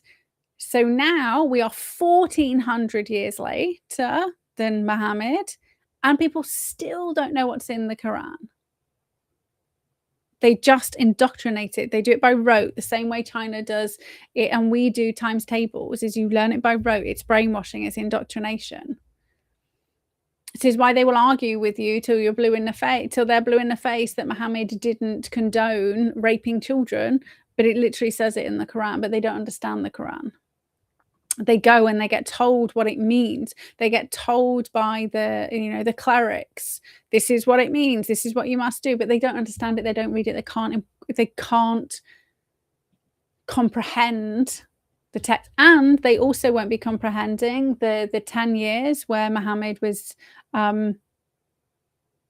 I don't know which way around it is. There's Mecca and Medina text. 10 years when he was peaceful and he didn't have a large following, and he kind of was about loving the neighbors and being friends with everybody, kind of like lots of taking on lots of kind of Christian values. And then he, like, for the next 10 years, he became mates with the barons and the pirates and raping and pillaging. And then he got big. And then they, introduced the apostate, that if you try to leave, you're going to die. Right, so that's why, the Muslim Islam has lasted so long, is because if you leave, you get a fatwa, right? They just fucking kill you. And it's easier for that to happen in the Middle East than it is to happen in the West, but it still happens in the West. So they just so 90% of all UK Muslims engage in actually reciting the Quran. They don't understand it. Oh, sorry. But the UAE had 99% literacy and can understand the Quran, and that's why they're not as extreme, right? They're like, let's leave that bit. And they banned the Muslim Brotherhood. Okay, so we kind of deviated, but it's important to recognize that religions, Mein Kampf, Red Book, Bible, they're all the same. They're all the same methods of control. And if you deviate, you get pushed out. So where are we now? Bearing in mind, around 50% of people read. Now, we don't need a book. We have social media and we have AI, right? We have AI algorithms, which are the perfect brainwashing techniques. So TikTok, X, and Facebook all use AI algorithms, and so does social, what are they called? Search engines. So Google, all of them use AI algorithms. So to curate content, creating echo chambers that reinforce biases without any reading. You don't need to read anything. You can just listen to people over and over and over again, right? So TikTok's For You page, powered by ByteDance AI, pushes short form propaganda, pro CCP narratives to over 1 billion users. Facebook's algorithm amplified misinformation during 2016 US elections, during COVID. We all saw on YouTube, which is owned by Google, which is, Alphabet Inc., which is tied into the UN, which is tied into to all of the, the UN Sustainable Development Goals, the globalism, that if you step outside, what happened? You got a pylon by people who are your friends. You got shadow banned. You went into work if you went into work, and then you had people who'd been your friends for ages who are no longer your friends anymore, right? So we're seeing the exact same thing play out in Western society. The difference is the vast majority of people don't then take to violence. But we just had young Bob like get attacked by adult men who were Antifa, right? We have people being so horrified by the Union Jack flying on a lamppost. They are ripping them down and screaming in people's faces for having the audacity to celebrate their faith. We have in the USA, we have people fucking shooting each other, throwing the fucking IEDs. We have people in the UK strapping two fucking knives to them and racing around the streets in Edinburgh, behaving like Edward Scissorhands, and then the police escorting them back to their flat and them saying that they're 33, right? 33, of course. Saying that they're a young person. Either they have had a really fucking hard life, considering I'm 42, I don't look anywhere near as bad as this guy, or they're definitely not 33. So the AI algorithm that feeds us the content will also be feeding everybody who's extreme, right? So the more you watch something, the more you get, the more you get, the more you get. And it annoys me a little bit. I'm grateful for X is down, but it fucking annoys me because X does show you the other sides of things, but it means I will turn on my feed and I have to see fucking leftist propaganda on my feed. And I just don't want it. But I will go and look for it, but I don't want it first thing in the morning because it's just going to get me fucking angry. So dopamine hits from likes and shares mimic religious devotion. It literally lights up your brain in the exact same way as devoting your time to whatever religion, right? An average people use social media 2.5 hours a day, right? It feeds people's need. So like we are social creatures, right? Social media was designed as a control mechanism. That's it. It's doing its job. So the algorithms prioritize engagement, so clickbait, outrage content, radicalizing users. So YouTube's rabbit holes can take you from a benign search to extremism. Unlike static books, AI adapts in real time, right? A/B testing in feeds. In China, we got Weibo and WeChat censor dissent, echoing Red Book conformity. So benevolent users, maybe if you're just on there for educational, they do exist, but profit motives skew towards polarization, right? Because it's for profit making businesses, right? How many YouTubers how many influencers that you watch are proudly displaying their YouTube sign, right? What does that mean? Yes, it means they got millions of followers, but what does it also mean? It means they're now funded by YouTube. So are you getting content that you need, or are you getting content that they need in order to fulfill their lifestyle, right? All the people who now say unalived. If the BBC can mention murdered on news programs, I can mention that person was murdered. If the police can say this child was raped, I can say that child was raped, right? I am not giving my opinion. I am using factual evidence based from XYZ, right? So had the creators not pandered and just went somewhere else that allowed them to say those things, YouTube would have fallen, right? So for all of the fucking people who say, I'm against the globalists, I'm against XYZ, yes, I've got a YouTube channel, but this is like my third YouTube channel, right? Because I don't limit what I'm saying. I just fucking get removed and then I just come back and start again, right? But I'm also on other places. I will not alter my speech.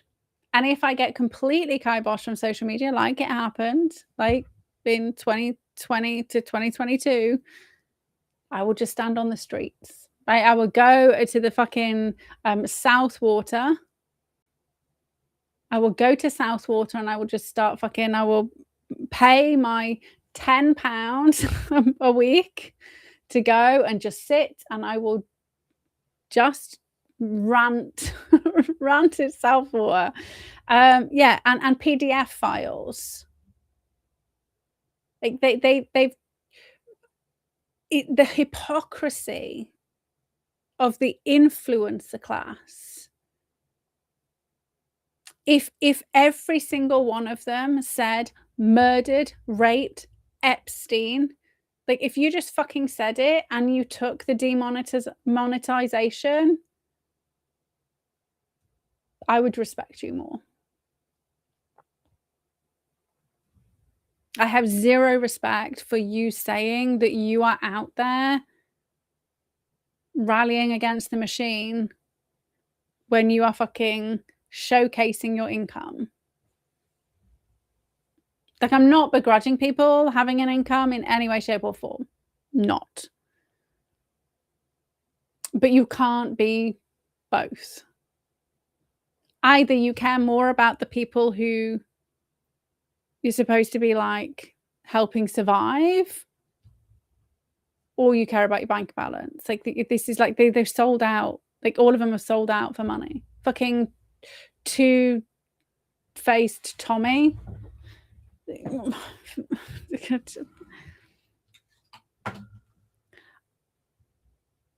It enrages me because those victims were not unalived, they were murdered. Those victims were not PDF'd, they were raped by adults. Those victims were tortured, were brutalized within an inch of their life. Like, at what point are you going to stand up for the victims that you say you care about? I agree with you. Or I used to watch Conspiracy Files. I mean, he's very left, and he always was very left, but it used to be quite funny. The kind of, he was Paranormal Files, and then he started kind of looking into the stuff, and he's more left now than he was. But bleep, bleep, bleep. But don't say, either don't say it or don't fucking bleep. Like, put your money where your mouth is, or get out of the way. Because they're going to fucking come for you anyway, right? I'm going to be at the front of the execution queue. I'm not going to have to watch, like, the slow decline. Like, either go all out or just fucking don't bother going out. Like, I don't get it. But again, like, maybe it is because I've tried to kill myself before. I'm not afraid of dying.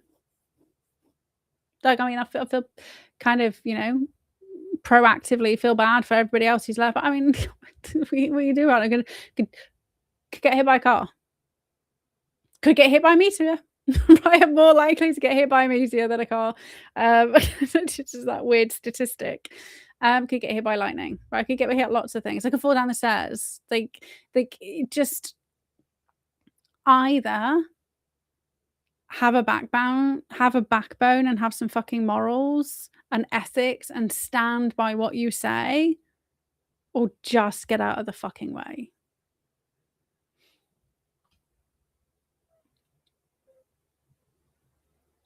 So we also have, this ties into the influencers, government funded and NGOs funding the influencers for narrative control, amplified by AI, paid by the platforms.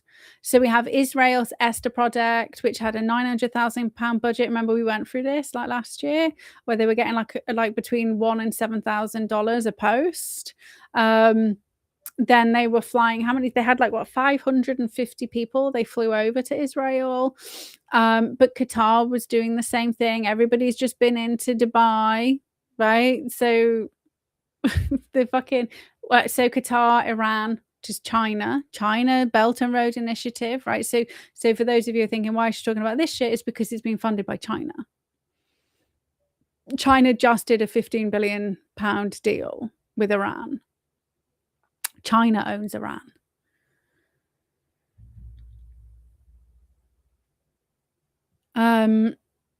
We've got bots. So over in the UK, we've got the 77th Brigade, which started out at like 500.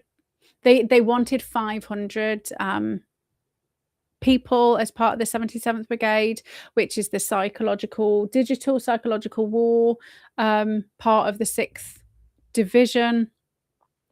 They ended up having to recruit over 2,500 by the end of 2022, each having 20 online personas. So that's just the UK. Then you have Russia have it. Then you have the USA has it. Then you have China has it. Then you have Iran has it. Then you have Israel has it. I would say, so again, I'm really grateful to X, who kind of like disintegrated the bot armies overnight. So everybody who was bitching, I lost 30,000 of my fucking followers. Well, then they were all bots, because Elon just said they got rid of the fucking bots.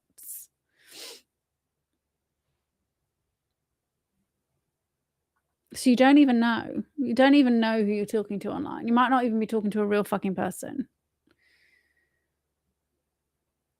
So Qatar's soft power, Al Jazeera, outspends Israel's targeted ops and has zero ethics, the same as Israel has zero ethics, the same as our government actually has zero ethics and moral compass or moral flaw. None of them give a shit, and they're all working together, right? They just need to sow enough division so that they're mopping up the stuff on the back end.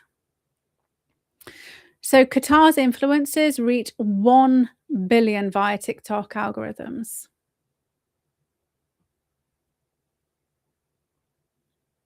There are lawsuits this year against the Israeli activists. Where are the lawsuits against Qatar's and against China's and against the UK government and against Russia's government? Remember? Because Israel's a bad person. It's distraction.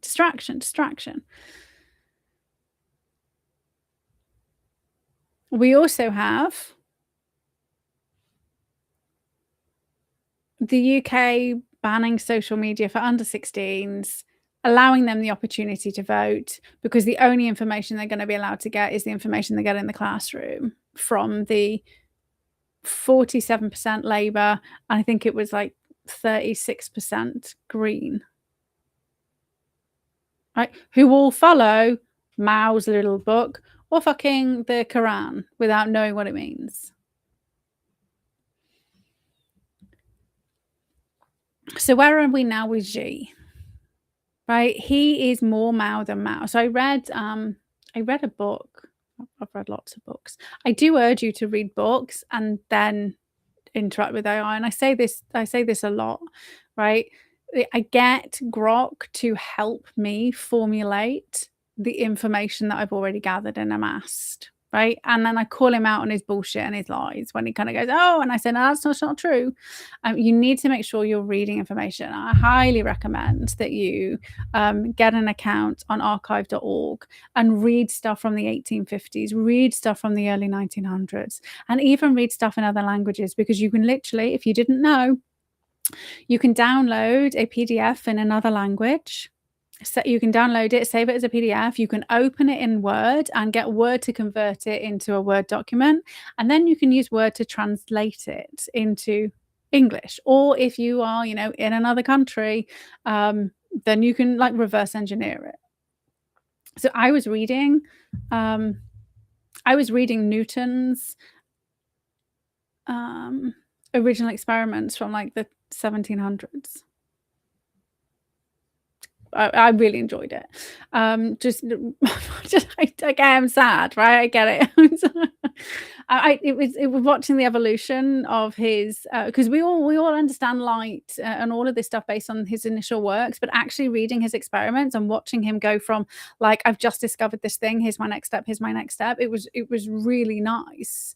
But also I read an Italian book about, like, dowsing and how to find water and how they all found oil. A book being in a different language is not a barrier anymore. Like, and again, you don't have to pay lots of money. You just need Word. We'll fucking translate it for you. Don't get me wrong. Sometimes it's a bit hinky, but you'll get the gist. Right. So read books around the subject you're interested in, and then use AI.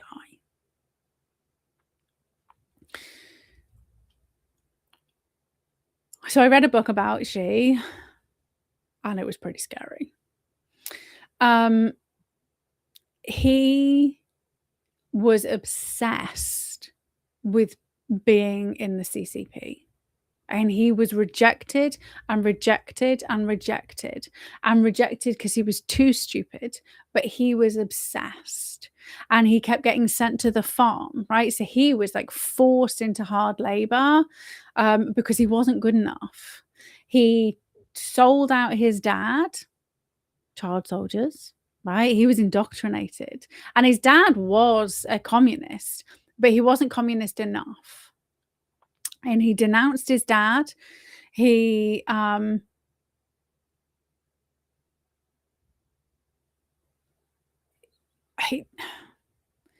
everything he's done. So if you think about, so Mao was rallying against the 100 years worth of embarrassment, or whatever it was called, right? To bring China up to the global superpower. And he kind of like destroyed China in the process. So Xi in the background has been rebuilding China on the world stage. And then now he's in a position where he can just fucking do what Mao wanted. He can get justice for his fucking ancestors. Like, people need to grow the fuck up with waging war based on shit that happened 100 years ago, 200 years ago. We literally just need to fucking draw a line in the sand and be like, hey, let's just fucking enjoy life. That's what we need, a fucking amnesty. People are too insane to do it. So he embraces markets selectively. Remember, that's what China's always done. He is in his third term.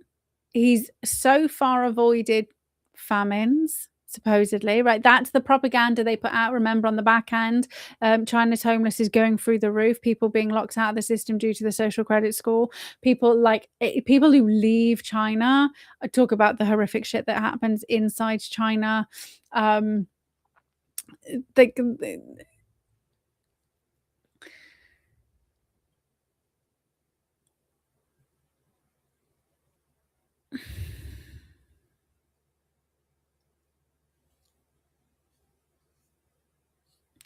So he has a trauma bond with the CCP. But he will go down with the ship. Like, he's not gonna he's like ideologically attached. And when you commit atrocities because of an ideology, you won't then decouple from that ideology, because to do so would then admit that what you did was wrong. And our brains won't let us do that. Right? Our brain does not want you to go into a catatonic fucking state. And so it will protect you. And this is where you get avoidance. This is why what you see quite often on the left is people just fucking screaming at you because their brain is shutting down, because it cannot take the information you're giving it. Because if you take the information you're giving it, you are just shattering their entire world. cannot take it. And we do the same. Like, I do the same. If somebody shares something with me, I'm just fucking not reading that shit. I mean, eventually my brain might be like, hey, wait a minute, let's go look at that thing again, which is why I do purposely have left in my, like, some of the stuff I'm like, that is just insane. And I know that's insane. Right. I've seen the evidence to tell you that's insane. And sometimes it is it's a visceral reaction. It's a gut reaction. Right. You're like, that's just fucking nonsense. And then I have to rein it in and be like, hey, maybe it's not nonsense. And then I read it and go, yeah, it's fucking nonsense 90% of the time. But at least I look, right? They cannot look. Their brain will not allow them to look. One, because it would just completely destroy their identity, who they are. So I am human female Katie, right? Human woman Katie, human female Katie. That's it.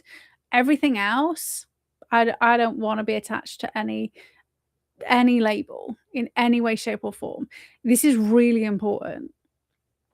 If you label yourself as a conservative, anytime you see any information that counters the conservative narrative, for you to then take that information on board, that would shatter your identity, right? It's who you are, right? So your brain will not allow you to do that. So this is why people double down and they become like more extreme versions, because you have to reinforce the narrative yourself. So not only is your own brain saying you can't rally against this information, you're going to be ejected from the group for saying, hold up, wait a minute, what you say is insane.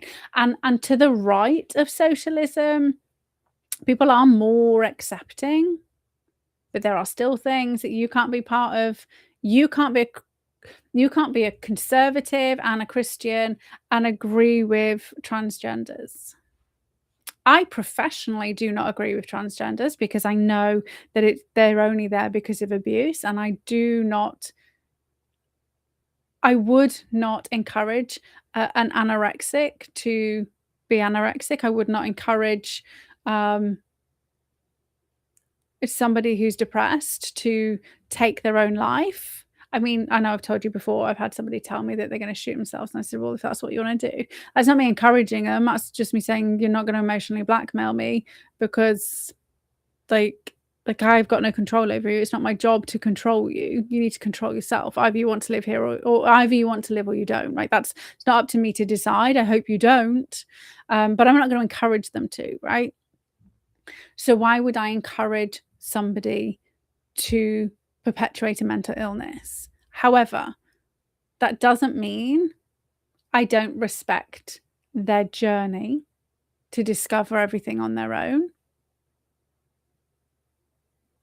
There's a guy called Davina who's transitioned, who's a bodybuilder, who's transitioned, who I really respect because he doesn't mind if you call him a he, first off, right? Which is really kind of nice because he's not a she and it makes me uncomfortable. He's a he. He doesn't mind you calling him a he because he accepts he's a biological male. However, he quite likes wearing girl stuff and has been taking medication, did it as an adult, very respectful, very anti men being in women's bathrooms, right? That's fine. Look, you go be you. I hope at some point, before you get too far down the rabbit hole, you deal with your emotional turbulence. It's going to be very difficult to do because he's already quite far down, right? But there are a lot of conservative Christians who will not even accept Davina. I actually don't know what the name is outside of Davina, to be fair. They won't accept him. I will accept him the same way I'll accept somebody who's depressed, accept somebody who's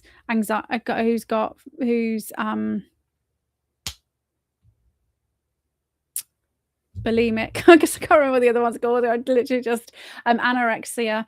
So I mean, anorexia and bulimia. Anyway, I'm not going to reject them as a human. I'm going to stand by their side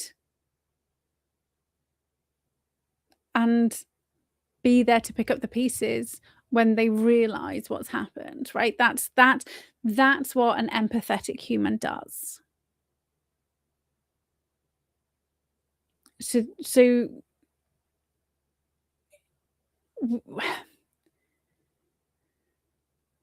where you can, avoid attaching labels, because the minute you start attaching labels to you and your identity, you are so easily manipulated, because going against that label, your brain does hinky stuff. You're going to get ejected from the group, which causes actual physiological complications akin to your life being threatened. Right? So your digestion shuts down, your immune system shuts down, you feel physiological anxiety, right? You get fear.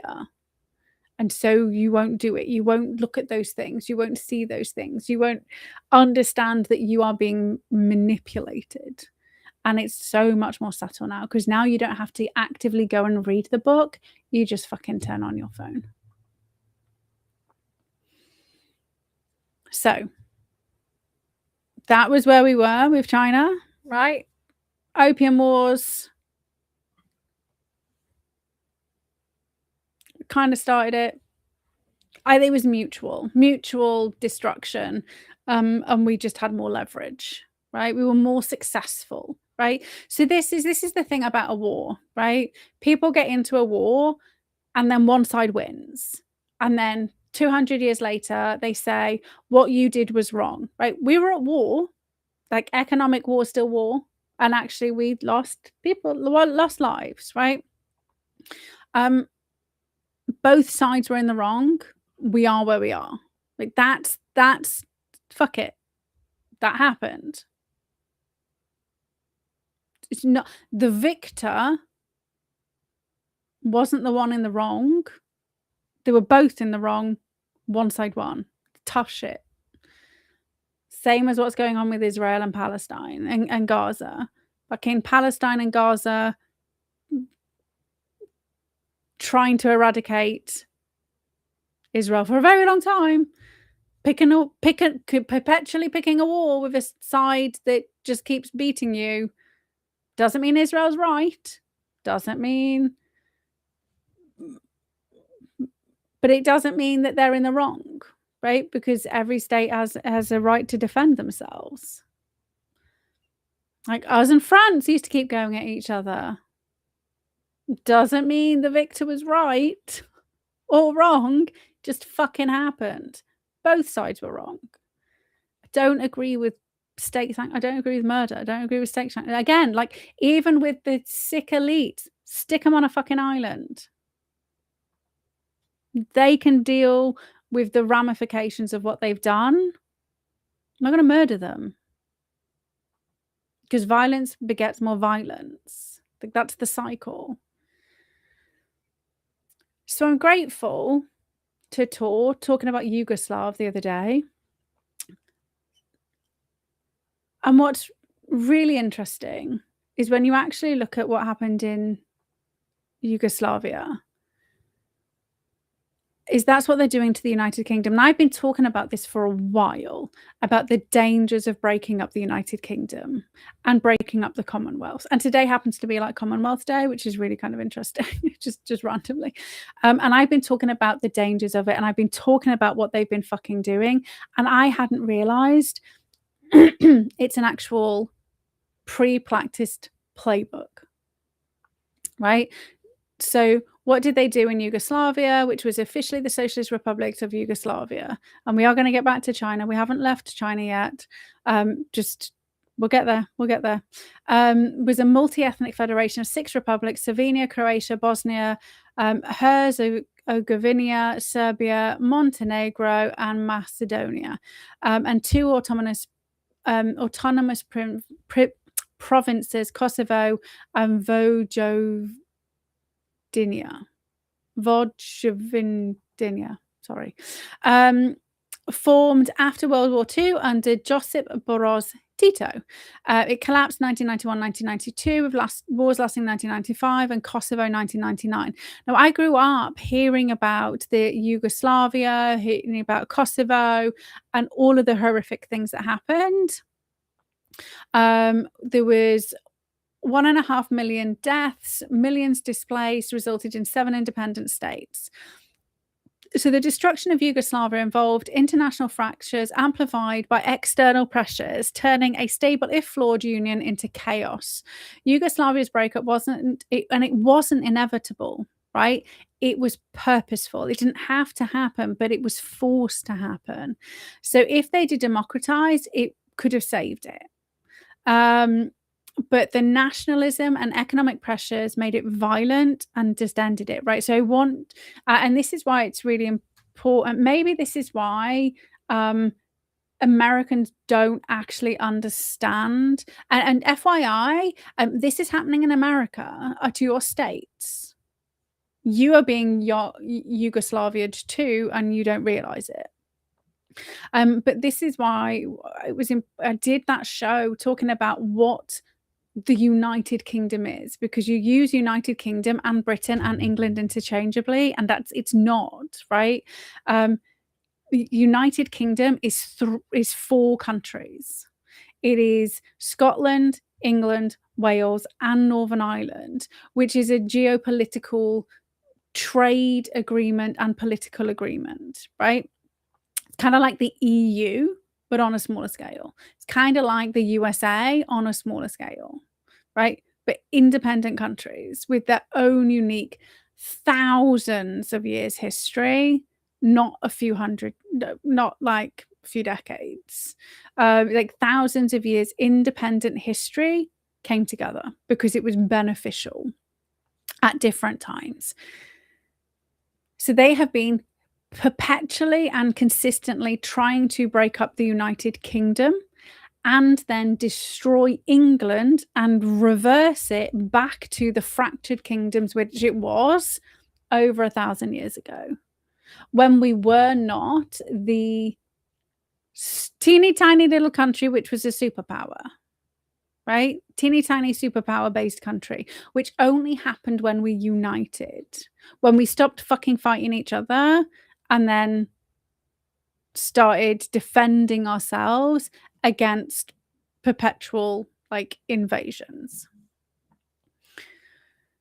So Yugoslavia's unity was fragile. I mean, it was only new, right? They were only new.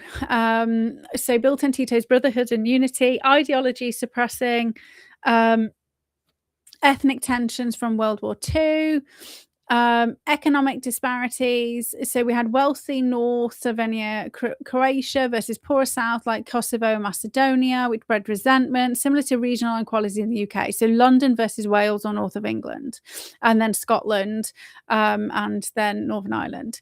So Tito's death in 1980 weakened central authority as the rotating presidency devolved power to republics.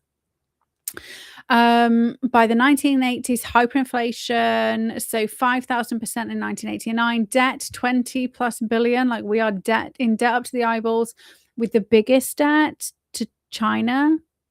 Qatar's really high. Do you remember we went into who actually owns the UK? And it isn't fucking UK. And there's like 19 billionaires who are fucking paying all the politicians. Most of them don't live in the UK. So 1974 Constitution empowered republics, enabling successionist claims, but lacked democratic mechanisms, leading to authoritarian nationalism. Yeah, it might be a corporation. United Kingdom might be a corporation registered in Dun and Bradstreet. It has to be in order for it to have like money, but it's still that doesn't mean we're not a country. Like the USA is also registered as a corporation. Like they are. Like it's not that was a thing that they did and they created. You find all of them on there in order for them to access finances, get wealth, get money from the bank, which is an independent corporation. Like you can't get money unless you're an organization, right? Countries can't, like that's just the rules that was brought in with the banking institutions. And that's where we are. But it doesn't make the country not a country. It just means the country is able to make money or take money. And get loans and have being a financial benefactor. It's but it also means they're liable under the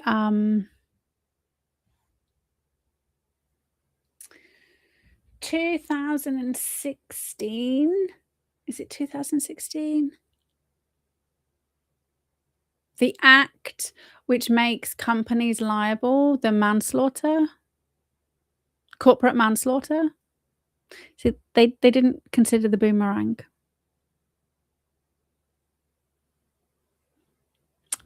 Weird how none of the influencers are talking about that when they're going after the government, isn't it?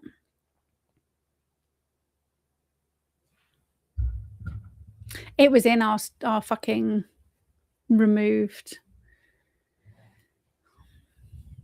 So the corporation, which is the country, corporate manslaughter for the vaccines. Right? Nobody's talking about that. For geoengineering, for the destruction of the farmland, for all the old people dying because we're now doing renewables. Who goes to prison under corporate manslaughter? It's the people in charge. Who's the people in charge of the country? It's the MPs. Do you have to ask, why isn't anybody talking about that? Anyway, so maybe they will. Maybe they will, considering last week I was talking about Ian Huntley and now everybody's kind of like saying the same shit. And I'm like, we did this. And I know he's died now. And now everybody's saying the same stuff. So maybe we'll see influencers talking about corporate manslaughter.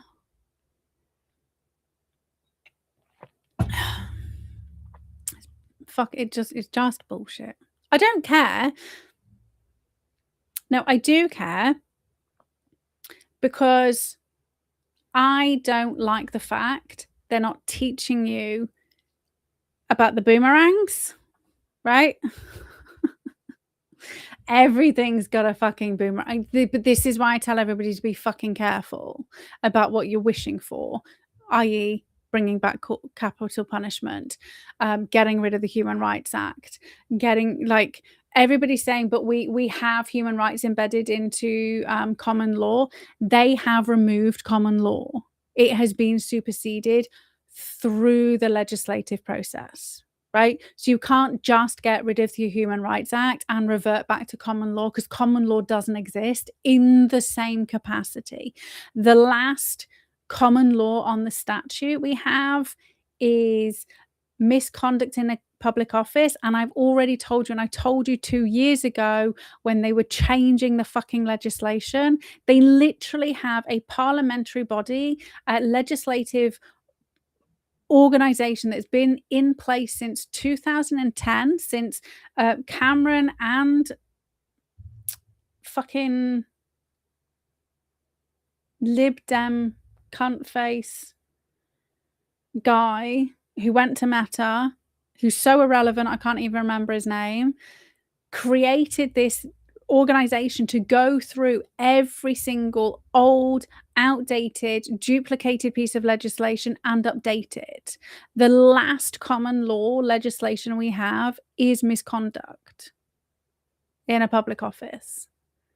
And that is changed later this year. Like that's already been passed. It's just on its way through. People need to stop being so retarded with how things and we consent by not challenging it, right? So you can't say I don't consent to that because you already fucking have, because you didn't do anything about it when they did the consultation. And consultations aren't legally binding and petitions aren't legally binding. And my Muslim Brotherhood petition was kicked back. And I'm grateful to the people on X who actually amplified it when I shared my email to say it's been 30 days and you still fucking ignored me. They've kicked it back and say we have to. So prescription can only be done by it's the Home Secretary who decides what's being prescribed and what isn't being prescribed based on the Terrorism Act 2000, and there is no influence whatsoever. She's the only person who can decide what's going to be prescribed is her. That's it. There is no public channels to push stuff. So then I asked, could we file a case? could I file a case again under the Terrorism Act then? Fine. No. Why not? Because it would be national security and the CPS would just take it straight away. Remember, we've already spoken about that. The CPS would just they'd just mop it all up. And then obviously Grok always tells me to go to my MP. Like, you haven't met my MP. But don't get so beaten down by the influencers telling you there is no way. Like, there is always a fucking way. But that's why we need to be dumbed down and distracted, right? Because it makes it difficult for us to find the way. Okay, so Yugoslavia 2.0 is what's going on in the UK, and it's happening in the USA. And you have to remember, you've only got Trump for another 2.5 years. So I hope you in America are paying a fucking attention, because all of them people around him, JD Vance, wasn't he propped up by Peter Thiel, who, like, Epstein, who, like, I mean, everybody celebrate JD Vance still, right? Just anyway, okay, so it's happening. So tactics are used to accelerate the breakup: nationalism and identity manipulation. And hopefully you'll start to see, like, we've had the rise, the color revolution with our own fucking flag in the United Kingdom. So leaders like Slobodan Milosevic from Serbia exploited Serb grievances, for example, Kosovo, Albanians' autonomy demands, to push Greater Serbia, revoking Kosovo's status in 1989, stoking fears of domination, media democracy, so state TV portraying minorities as threats, inflamed divisions. Franjo Trudman, Croatia, and Alija Lizetbegovic, Bosnia, responded with their own nationalisms. Tactics included rewriting histories, reviving World War II symbols, ethnic cleansing, forced expulsions in Bosnia, Croatia, killing 100,000 plus, right? How many people are saying that we need to round up and slaughter all of the Muslims, all of the Jews, all of the, like, do you not, this is like amplified. Everybody needs a fucking hard line. No murder, no death. I don't agree with, and I've said it before, I don't agree with even fucking droning and murdering people, right? Because if you're going to drone and murder people, stop being a fucking hypocrite when they're trying to do it back to you, because you just perpetuate the cycle. You just perpetuate. There is no peaceful outcome from murdering people, because you think you're the goodie, they think they're the goodies.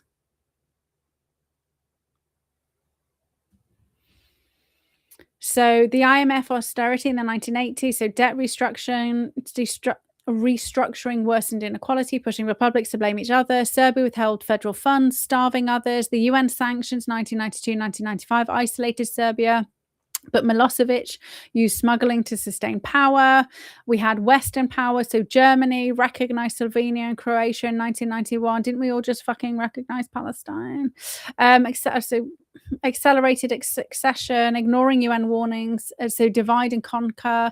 USA and NATO bombings, so so it was NATO who were fucking bombing.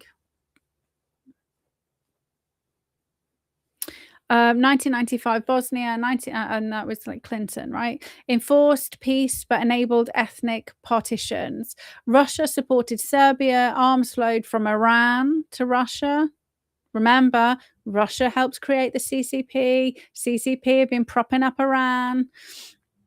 Not purely external, internal elites. So Milosevic's corruption drove it, but foreign aid, USAID to Croatia helped tip the scales. Implications. So it created weak states vulnerable to influence. For example, Bosnia's Dayton divisions persist. So dynamics and outcomes. So recursive succession. Republic succeeds, then minorities within succeed. So Croatian Serbs forming the Republika I can't say that. SRPSKA, Srpska, Krajina.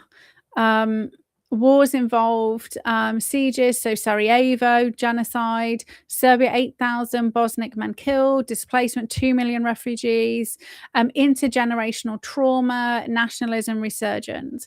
Slovenia's peaceful exit, so minimal fighting versus Bosnia's horror. So it's either leave peacefully or we fucking destroy you, right? That's what NATO and the USA did. Kind of what they're doing now, but so here we go with the UK, right?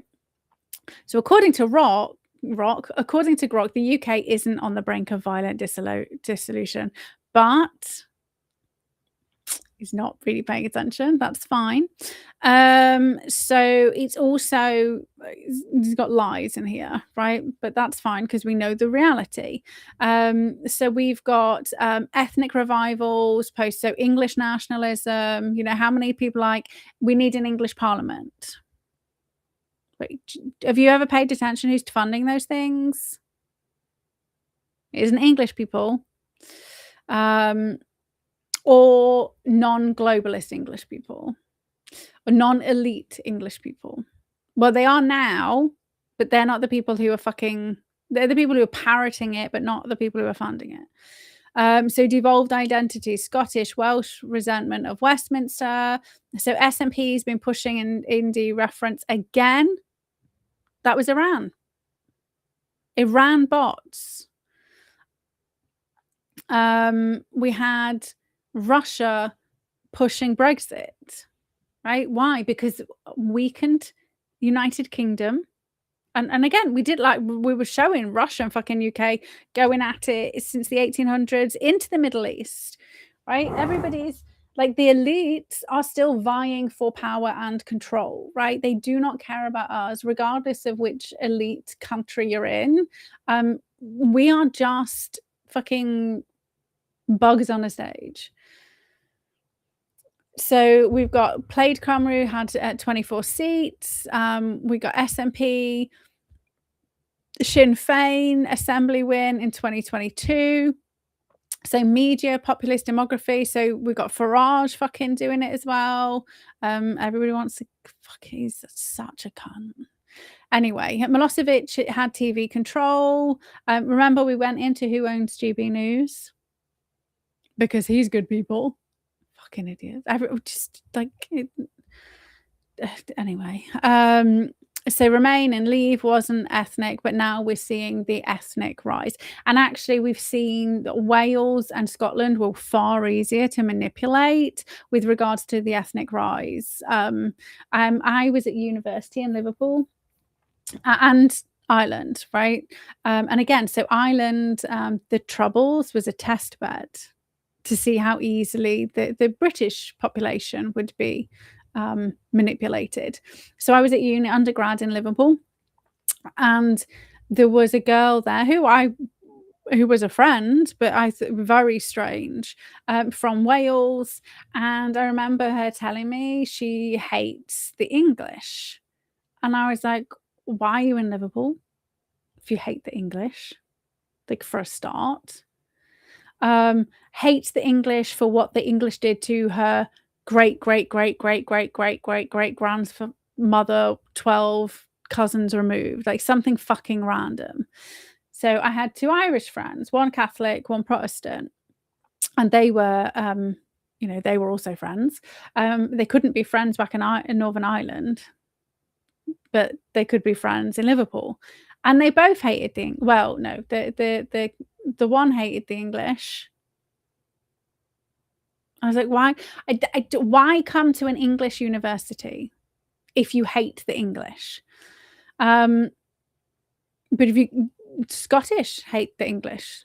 Vast swathes of Scottish people hate English people. Swathes of Welsh people hate English people.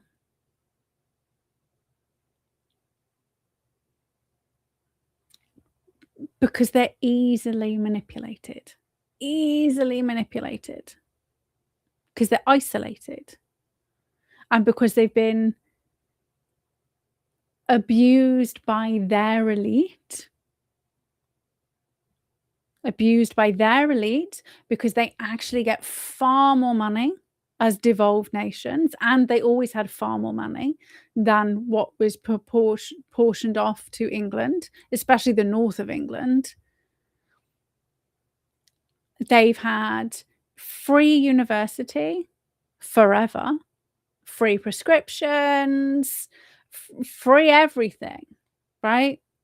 They have far more money per person, and their governments, the people in control of their countries, has spaffed it up the wall, but spend the entire media is saying Westminster didn't, Westminster didn't, Westminster didn't, right? So they've been indoctrinated to the nth degree, right? Easy. And just in case you didn't see, the Alba party, which was Alex Salmond's fucking indie ref party, just as quietly disappeared at the same time Iran's being fucking eradicated. That's weird. Obviously, it was because Alex Salmond died. No, it's because there's no fucking money going to it anymore. So it's really easy. And so what we now have is them pushing mayors, right? Remember, we went through this fucking pushing mayors and breaking up England. Why?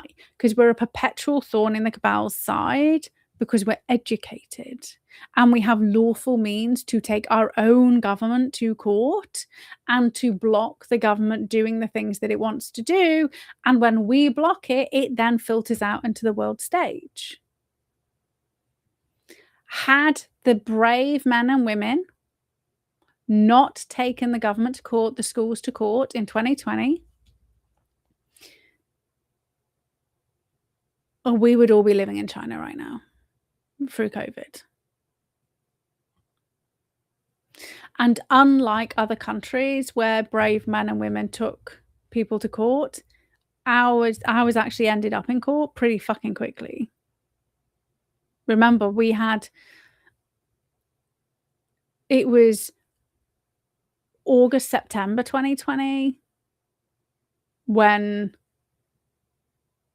the retail institutions, and then it filtered down to everybody else, were told they have no lawful authority to stop somebody coming in without a mask or to challenge somebody for their medical information.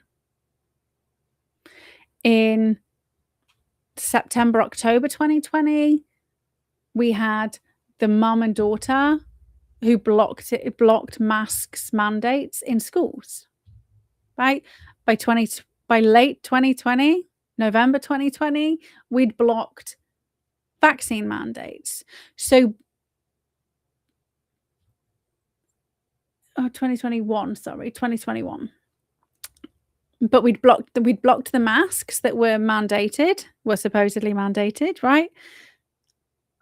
Then they only managed to get it into care homes. And if England and if the UK aren't doing it, and we're not all fucking dying, and we're still alive, so it's filtered out, right? So Yugoslavia's debt, hyperinflation. Look at what the EU did to the UK after we said Brexit.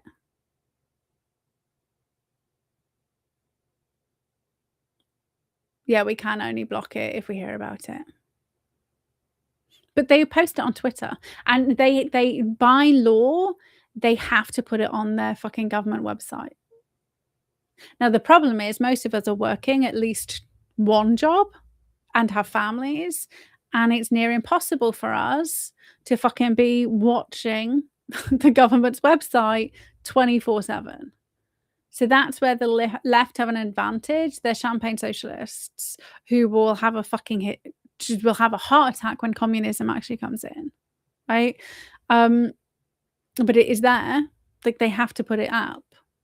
But they purposely make it near impossible for us to survive with the highest fucking energy in the world. Right? Highest fucking energy prices. Highest like industrial energy prices in Europe. And everything's just gone through the roof again. So you can't afford to eat, you can't afford to heat your home, you can't afford to have your electricity on. Like, the people who can save the nation, thereby filter down into saving the world, are too busy trying to just fucking afford to eat. So it's all done on purpose, right? That's why. So look at what Brexit did. The EU literally made it near impossible for lorries to kind of get in and out of the UK. And I spoke about this before. Like, business people I spoke to who 50 years they had there's one who had a German warehouse, they had like a German manufacturing plant and an English manufacturing plant, because, you know, and then they used to share, and they used to so things would be made in Germany, certain parts would be made in Germany, the electronics and techs would be made in England, and they would kind of build the things in England. And they had to completely shut down the England plant, move everything to Germany, because they could not get a logistics company to bring the stuff over, because the EU would not let them. They just wouldn't go out. And they're all on the fucking payroll, right? So withholding funds, so Westminster blocked some of, obviously took over stuff when Scotland, do you remember Scotland decided that they were going to allow men to change their birth certificate to be women, and Westminster said you can't do that. But that's because it was to do with human rights, right? But that's part of the agreement. But obviously that pissed them off. So Wales, FYI, gets £1.20 per what England gets, to England's £1 per person on rail.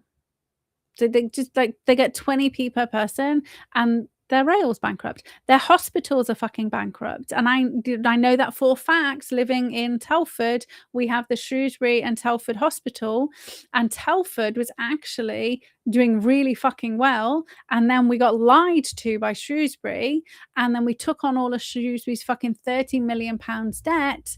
And because Shrewsbury's posher, they just fucking took all the services. And now, so Shrewsbury went bankrupt because the people would jump from Wales, they would border hop into Shrewsbury Hospital, because the Oswestry Hospital and all of fucking Wales is bankrupt.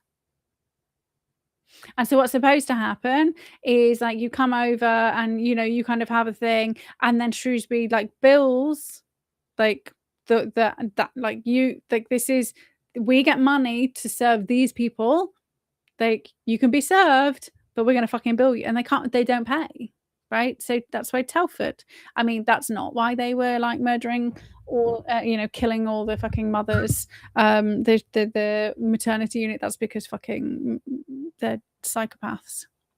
Who are they? The midwives, who just don't care about the women, right? They only care about the babies.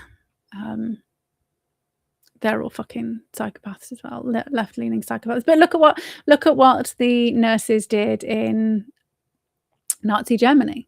Like, the Red Cross nurses were the first to sign up to putting babies outside and leaving them to freeze to death, to euthanizing the elderly, telling the elderly and the disabled that they were going on a day trip, and they were taking them on buses and just fucking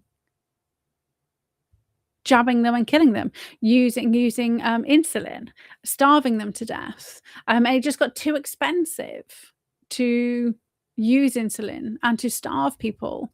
And by too expensive is because it takes quite a while to starve somebody to death, and you've got beds. Like, so it was starving people was an inefficient way, right? Like, that's how these medical professionals were thinking and helping figure out ways to efficiently cull the population. That's exactly what they were doing and continue to go. It's like they continue to do. So what else are they doing? Obviously, North Sea decline, net zero push, China supplying 80% of the solar panels. We are dependent on China for pretty much everything.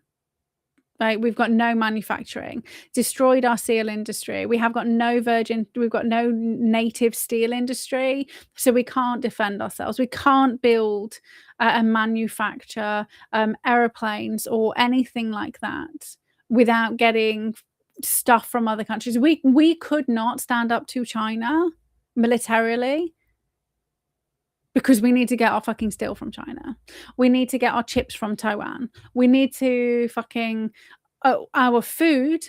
Everything's coming from outside the country, right? If we stood up as a nation, we would just be starved. The lights would go out.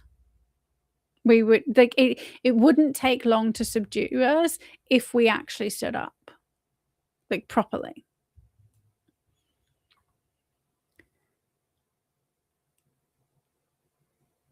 So exactly what the IMF did to Yugoslavia, Brexit, the EU did to us with regards to finances. And who props up the EU? China. China props up the UN, China props up the WHO.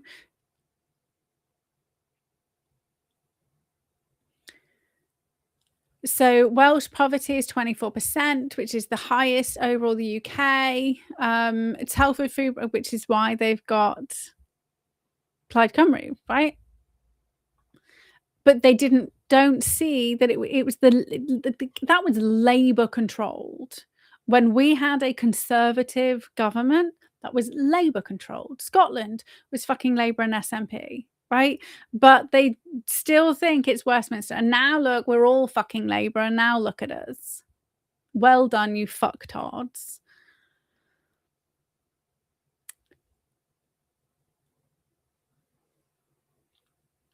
So Yugoslavia's foreign meddling. Germany and US recognise breakaways, parallels alleged UK interference. Russia and China are exploiting Brexit. 2026 reports of Russian bots amplifying riots, anti-immigration sentiment. They are. I like some of the stuff Russia's doing. I said this before. It's like I like some of the stuff they're doing, like stopping the organ harvesting, the trafficking, the biological weapons in Ukraine. I'm all for that. But not for them fucking meddling. But then the UK's doing it to them. We fucking sent the missile, right? Our MI6 chief was responsible for fucking launching a cyber attack on Russia. So you got to understand, Russia's doing to us what we are doing to them, right? Fucking Ukraine is a proxy war. Doesn't make it right. Nobody's right in war. So fentanyl has been flooded onto UK streets. So this is Opium War 2.0. 107,000 deaths a year linked to the cartels. We've got Confucius Institutes and DEI funding, pushing minorities over, destroying Englishness, right? Why would they do that? Right? 2009, we have Parliament decide that there is no such thing as Englishness. And the reason why they say the reason why they did this is there's no such thing as an indigenous population, right? They did that in response to Commonwealth arguments.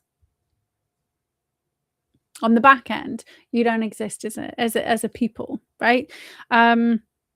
Sadly, DNA stuff says otherwise.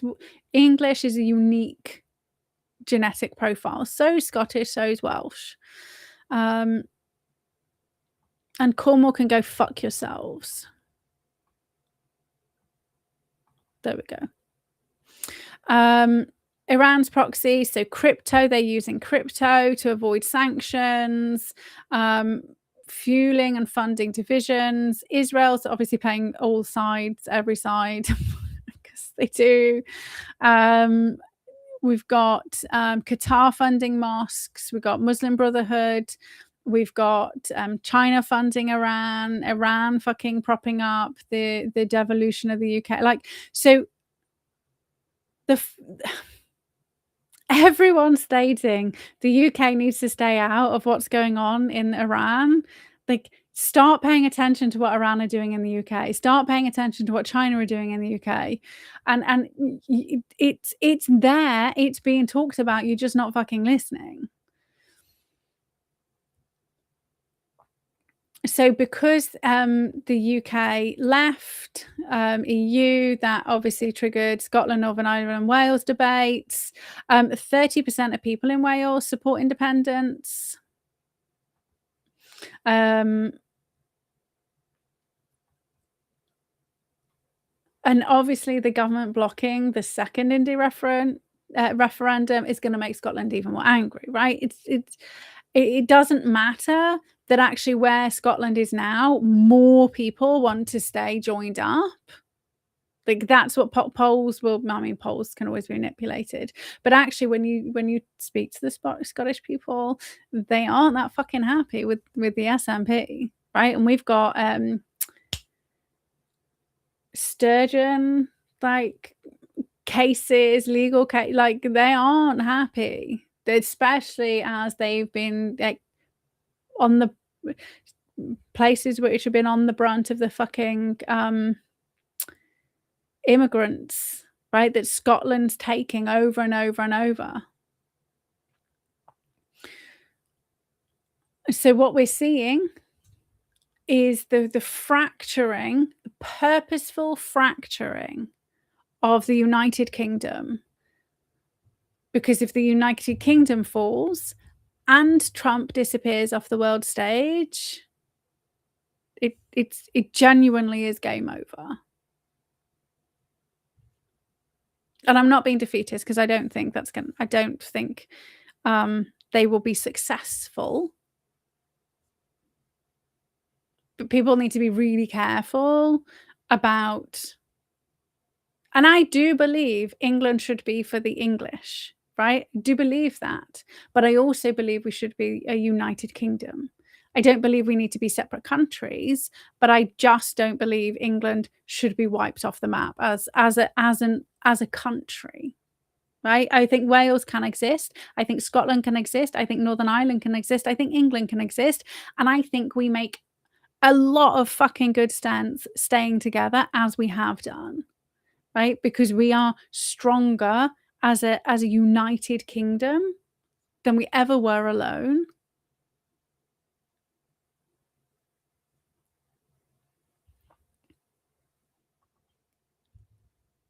But I can want us to be proud of our heritage and not being inundated and destroyed. But it doesn't mean I am for the breakup. And I have said that repeatedly. Like, if you are pushing England for the English, and if you are pushing Cornwall as a separate fucking nation, if you are pushing devolution to mayor, like, look what Sadiq Khan's done to London. Look what Andy Burnham's done to fucking Manchester. Like,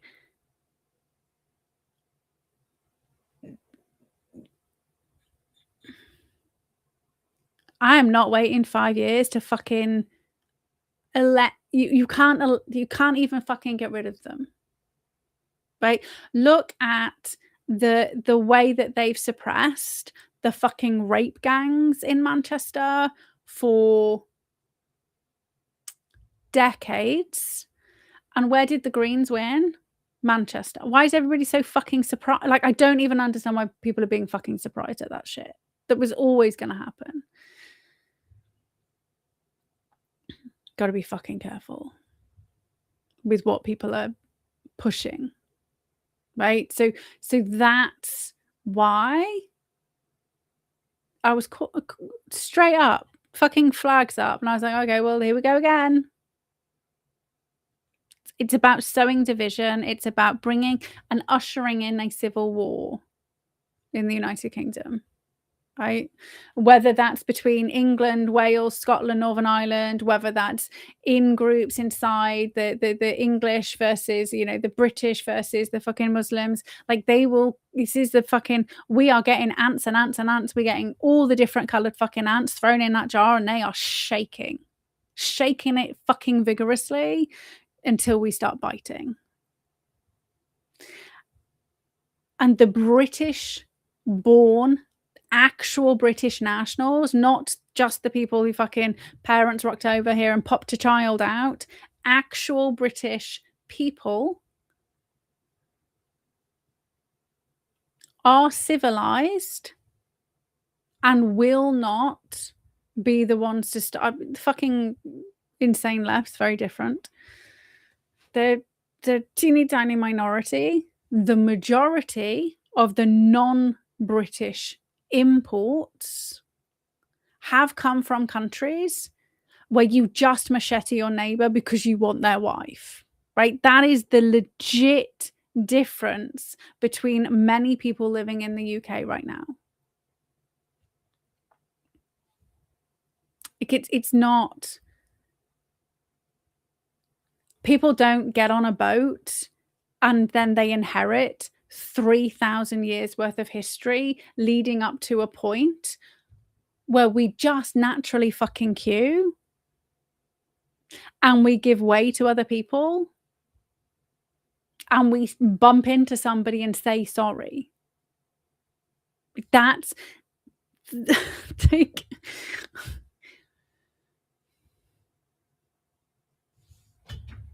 we're just fucking shaking us. So here we go, right? The last little bit before we kind of go on to the how we'll finish and finish on a high. Because what we need to do is roll it all the way back round to the elephant in the room, is that America is the one who created the CCP. The Wall Street and America are the ones who kicked off the fucking revolution, the Russian Revolution, funded the Nazis, bankrupted the United Kingdom after World War II.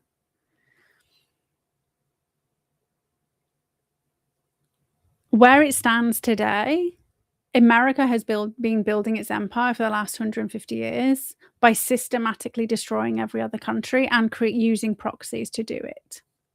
What we see today is Israel is America's proxy.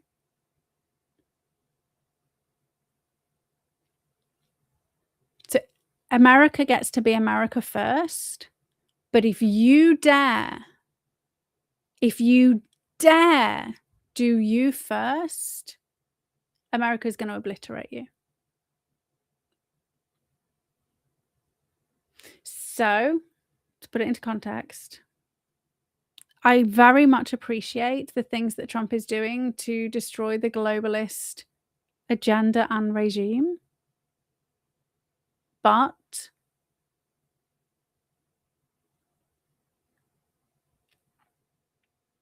we have to be mindful that in 2.5 years, Trump's not here. And America is now more powerful than it has ever been. And they already fucked shit up for the rest of the world, not peacefully, not just by making fucking, you know, strategic financial deals, which is what the UK did, but by going over somewhere and bombing the shit out of them. By going over somewhere and creating a terrorist regime and letting that terrorist regime loose on the native population.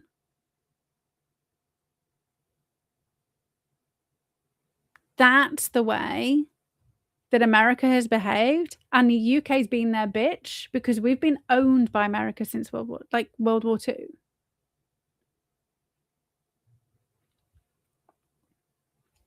So the UK's empire peaked in 1922, so over 100 years ago, ruling 458 million people, 25% of the world population. In World War II, we were financially crippled. There was a reason America didn't join until the very end. And the whitewashed history is all about because it was the UK's war, right? It was a European war. It was nothing to do with them. America waited until we were so fucking desperate. We would have done whatever it took in order to survive. France had gone. We were on our own, and when I say on our own, we were on the Commonwealth. We had the Commonwealth, but that was a lot of it was fucking cut off, right? America waited until we had no fucking choice other than to meet their demands. And remember, your own government ignored the information that we sent about Pearl Harbor to manipulate you into the war. But they waited because they actually thought of other things. They waited until the UK was so fucked. How many millions of people's lives were sold down the river so that America could maneuver itself into where it wanted to be? Right? Because it tried in World War I and realized that it didn't have a fucking clue how to deal with the actual superpowers that had been rocking around for ages. And if you want to know how American troops turned up into fucking World War I, they turned up with fucking wooden, pretend, like actual wooden cutout gun. Like, this is why there were no guns in World War I, and you had to wait for somebody to die, right? They didn't have an army. They had people were fucking thrown at us. Like, it just, and American history has been whitewashed for you to be the saviors, and it drives me insane that people ignore the fact that for 100 years America has been vying for control and created the CCP, and also forced and created Russia to be Russia.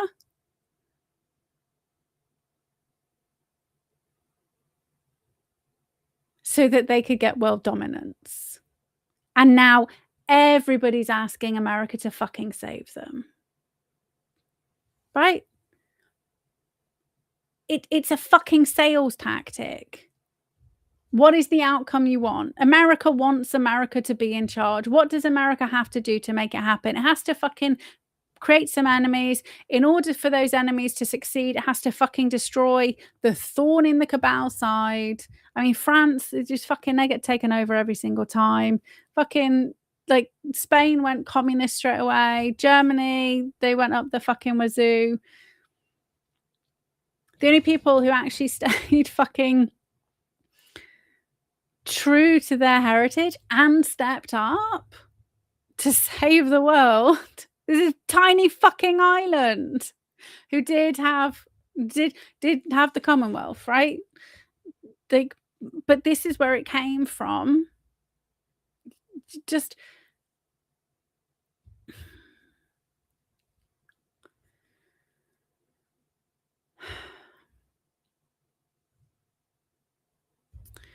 so here's what happened. After World War II, and we were debt-free before World War II. So we came out of World War I still strong economically, right?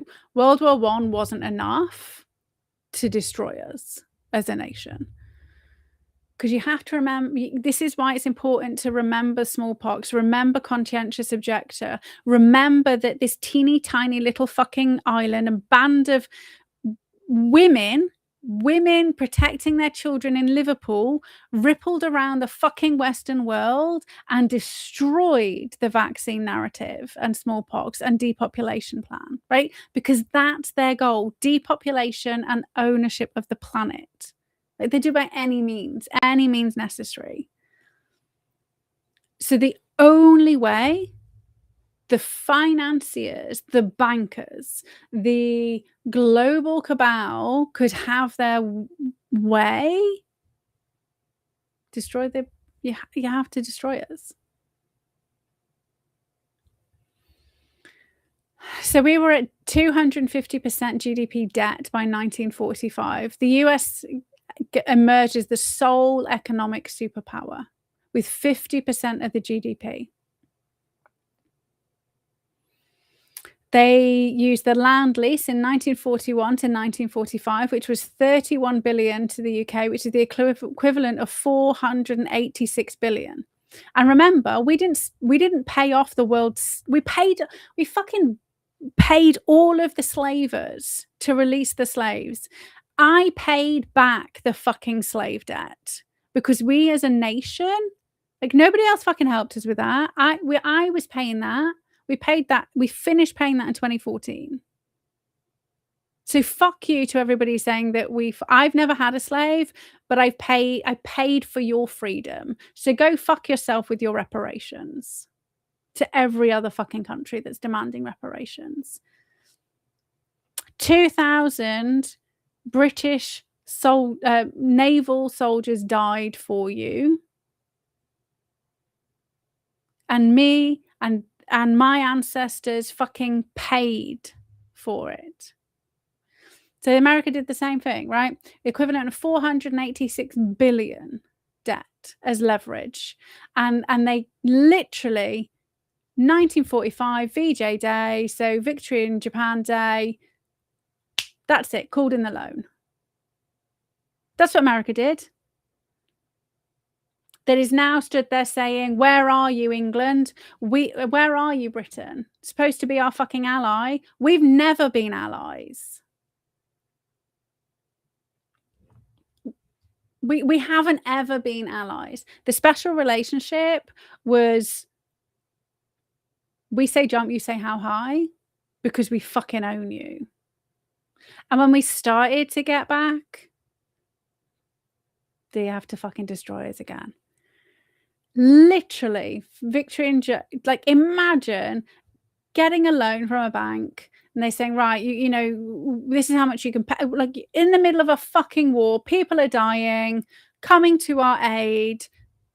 Peace now. You owe it all. But that's it. Fuck it. We want the money back. We've taken your trade and systematically called in the loan and then destroyed every means we had to earn money throughout the next 3 decades to pay stuff back, right? This is what America's done to us. So it compelled 3.75 billion Anglo-American loan, so 61 billion today, with strings sterling convertibility, causing a 1 billion reserve loss in weeks. Open market. So any of the fucking trade agreements that we had, that we'd fought and died for, crafted over centuries, everything's now being diverted. Accelerating decolonization.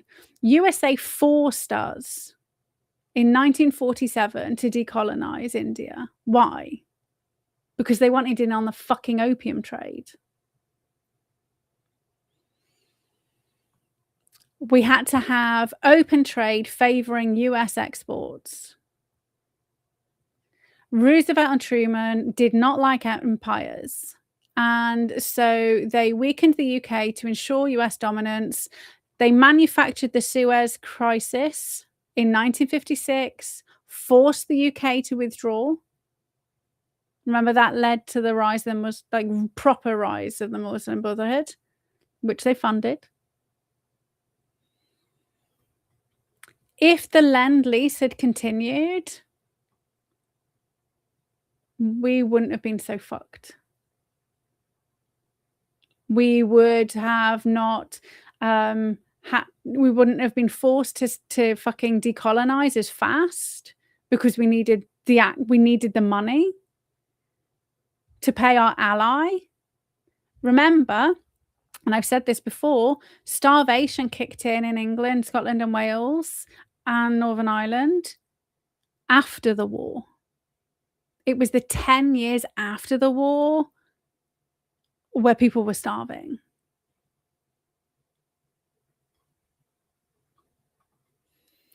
So during World War II, the US provided Dixie Mission 1994 intelligence relations to the CCP for anti-Japanese operations, seeing Mao as an ally, right? So our ally is aligning with Mao, who is not a friend of the fucking British Empire at all.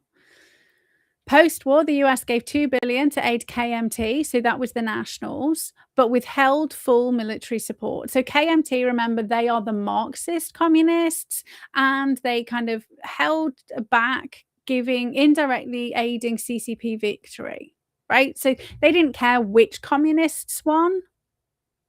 They kind of helped both, didn't help both, and let them fucking fight it out themselves. And these are the good presidents that everybody fucking looks up to, are just allowing China to fucking destroy itself. How many people did I say died? Long March? Millions?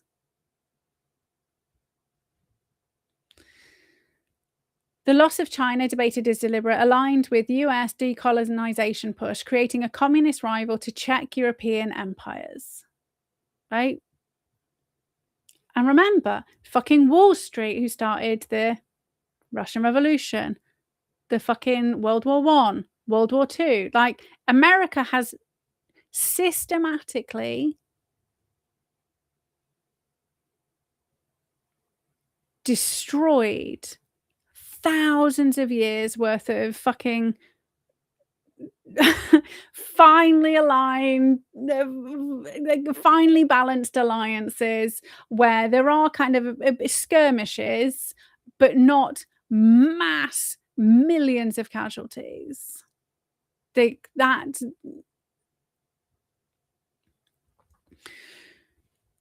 they didn't stop, remember? Then they got the CIA was just fucking doing it.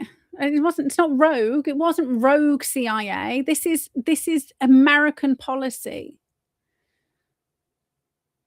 So the US overthrow through the back door, supporting anti-colonial movements in India, Africa, bankrupting the UK, enabling China's rise to export the vacuum. The UK's empire post 1945, decolonization pushes 1947, 1997, losing 95% of its territories, right? Created opportunities for China to rise. That's what it did. The Belt and Road Initiative, 100 billion plus.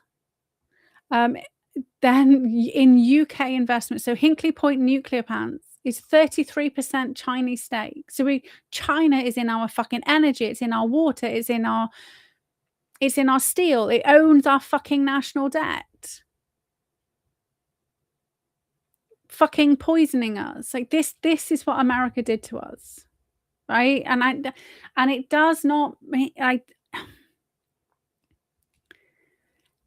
this is then America, right? Just want people to understand why everybody saying the British Empire is responsible for all of this shit that we're experiencing right now is propaganda. Because that's not the reality of what's been going on for the last 120 years, right? Actual, factual reality of what's been going on. Have the UK been playing a part? Well, they fucking had to, right? because we couldn't fucking eat. And once you're in bed with a corrupt government, you're in bed with a corrupt government, right? People wonder why, right? Just Epstein, like, oh, of course our elite are corrupt.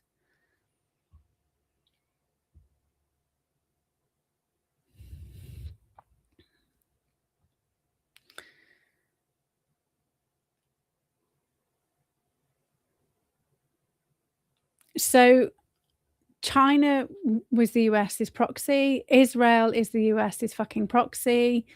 The shit that's going on in Iran, like it's.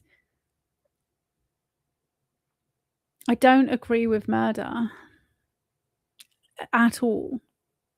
And we are just watching people die for greed. It is all about money and power, and it is absolutely disgusting.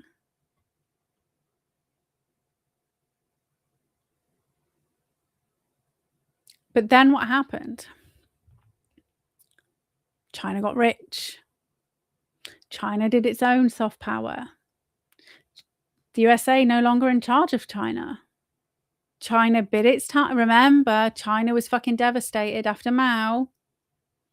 But then Xi came along and he slowly rebuilt it. Russia was devastated after the fucking Cold War. And then Putin, master spy, came along and rebuilt it. Neither of those nations need anybody else to survive. They never have, they never will.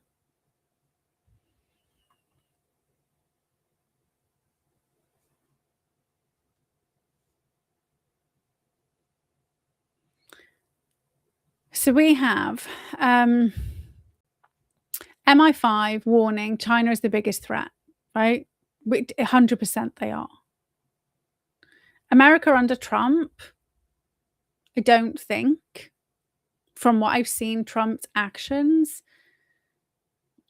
wants to destroy any nations. He wants people to be sovereign and support themselves, right?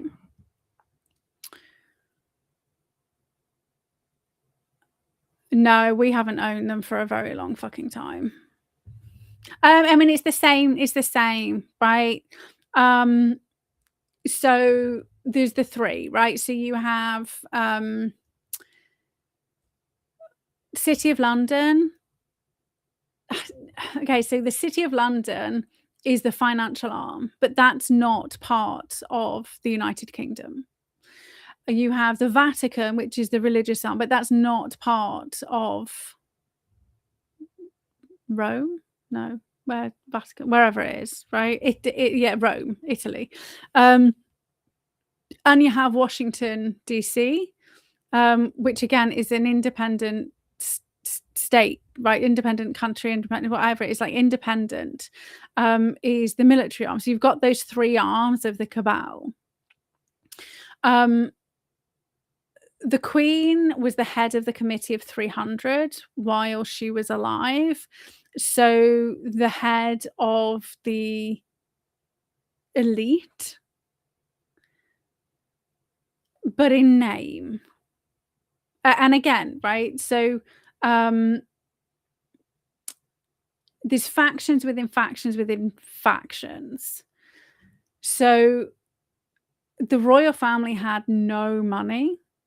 Like they just we were bankrupt as a nation. I mean, they had obviously, and then you cut off the Commonwealth, right? So they so it doesn't mean that they weren't maneuvering, wrangling, putting their people in. Like a lot of the presidents were fucking related to the Queen, right? They're all and they're all related to each other. And like David Cameron's like a cousin. So when you talk about the elites, it's really tiny fucking circles. But as a nation, so as the people who would have had a chance to actually stand up to the corrupt elites, that's stripped from us, right? So we can't we aren't able to stand up. We can't overthrow the corrupt elite and be financially stable, or feed ourselves, manufacture anything. Like, we are completely beholden to the elites. That's what America did by bankrupting us as a nation. Because until World War II, people, like, I mean, people were poor, like, don't get me wrong, like, people were poor, but as a country, we were debt free as a country, right? So we weren't owned by anybody else. Yes, the crown, but how many times did we overthrow them in history? Right? We fucking beheaded one of them. Like, so we, the people, ended up in a position where we are, just beholden to the elite. Which is why I keep saying, if you rounded them all up, the country would just fucking disintegrate.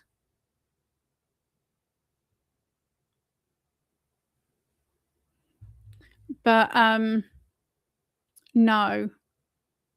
I mean, they all, it's the cabal owns everybody, but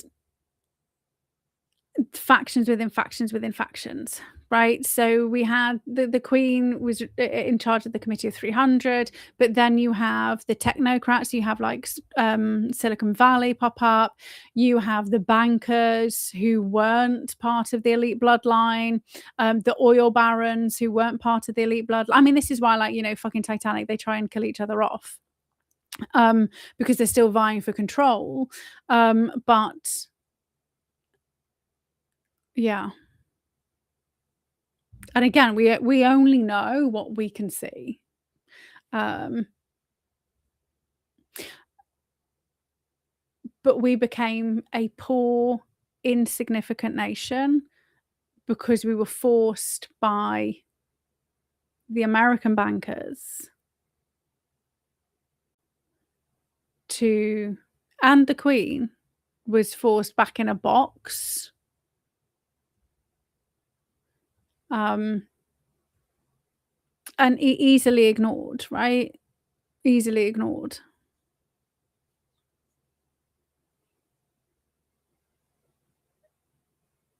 The entire nobility, like, so, like, just slowly disintegrating. But they just fucking hid it all, right? They hid all the wealth. And they didn't really care because they were just busy, busy having their fucking sick pedo parties, carving up the world somewhere else. But the United Kingdom, the people, were destroyed. But allowed to happen. So the Queen allowed the elite needed it to happen, like, in cahoots. Does that make sense? Because we kept stopping them, right? Remember, like, again, this is why smallpox is important. And probably just accelerated, right? But again, the fucking American presidents, a lot of them are fucking related to the royal family. So all related to each other and all fucking, like, it's the most incestuous thing in the world. So it doesn't necessarily mean the elites aren't, they needed us, they all needed us gone.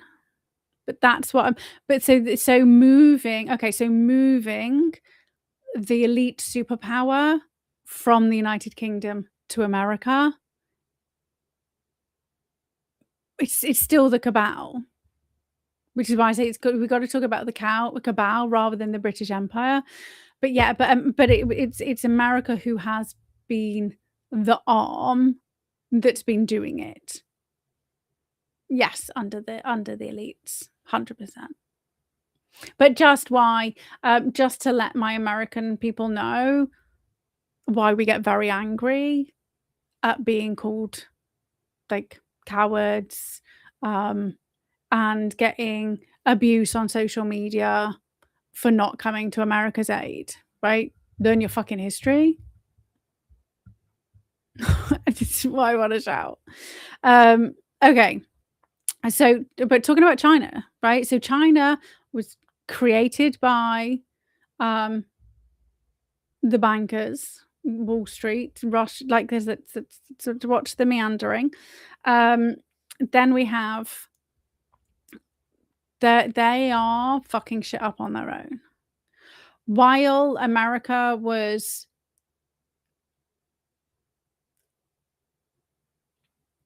and the CIA aren't necessarily the elite. So there's it's different factions. So one of the things, so if you, oh my god, if you can ever bear to read the Kissinger fucking autobiography, that's like, I mean, I wasn't reading it, I was listening to it. It's like 15 out of 30 hours long. Was it? Was it more? Oh, I don't know. You have people, right? Okay, so if you think about kings and queens, right? They are trained in geopolitics their entire lives, down and down and down, like fucking, like, forever. They know all the tricks. They understand the implications. They understand. I mean, doesn't necessarily mean they're working for the people, but they get it, right? What happened is we had the rise of individuals in positions of power who've never had that power before. So we have the elite cabal, and so we have the fight, right? So we have the rise of the non-bloodline elite. We have the rise of the non-bloodline elite going against the bloodline elite. That's what's been happening the last 100 years, right? So nothing's been about the people. It's been like, you know, the committee of 300, and then we have offshoots, and then they're no longer in control, and then they put somebody back in control, and they do it through the back end, and then you have the non-bloodline elites infiltrate, and they take over. So this is what's been going on at like the top level, is like infighting, and the rise, you know, the oil barons, they weren't from elite bloodlines. But now they have wealth, they have influence, they can buy media.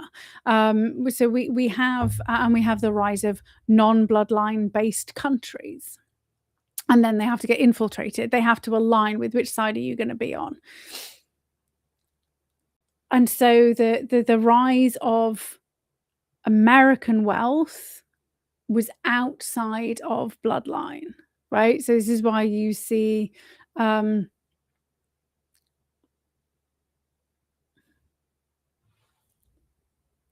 is why you have the the Fed, right? That was to pull America back under. But then you have rogue factions, right? And you have the, you know, if a president's not aligned with the, I mean, that's why they took out JFK, right? And he was originally aligned with them, right? He was born up in that fucking circle. Doesn't mean they can't go against it and then they get taken out.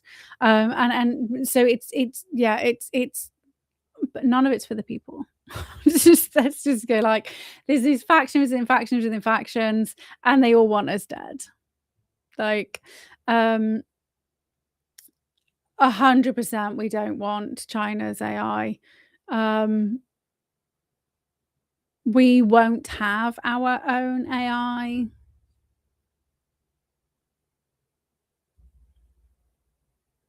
Because we don't have the capacity. So we're literally just about to start talking about what China's been doing present day, right? So we will park that for 2 seconds.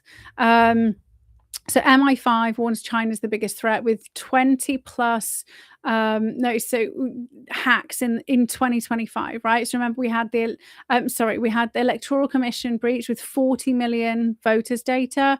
What did they want, right? They want names, addresses, social media so you can track to social media profiles, maybe ballot harvest.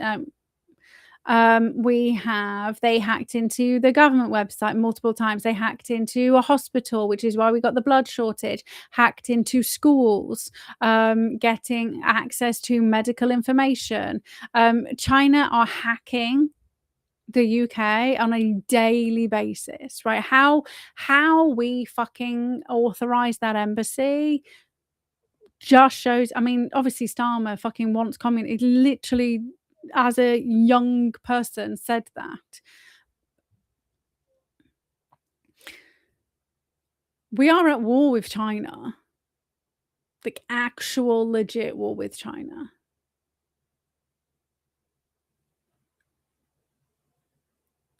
We have 27 billion a year loss through cybercrime.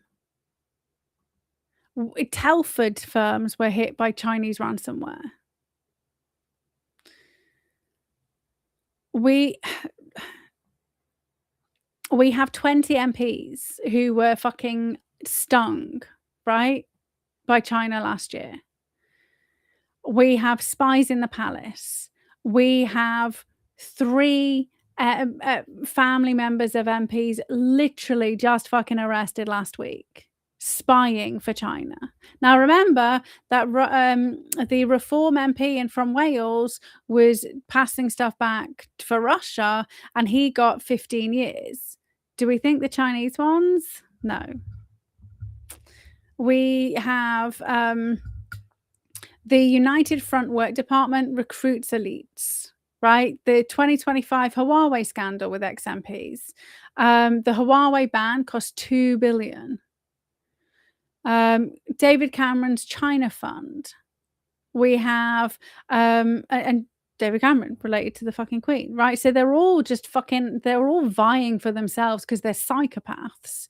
They literally have no allegiance to anybody except themselves. We have so the Labour MP, the most recent one, is David Taylor, the husband of MP Joni Reid. That was March the 4th. It's literally last week. 3 men were arrested by UK counter-terrorism police, specifically the Metropolitan's Police Counter-Terrorism Command, on suspicion of assisting a foreign intelligence service, contrary to Section 3 of the National Security Act.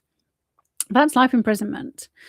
Could be life imprisonment, should be life imprisonment on an island out of the fucking way.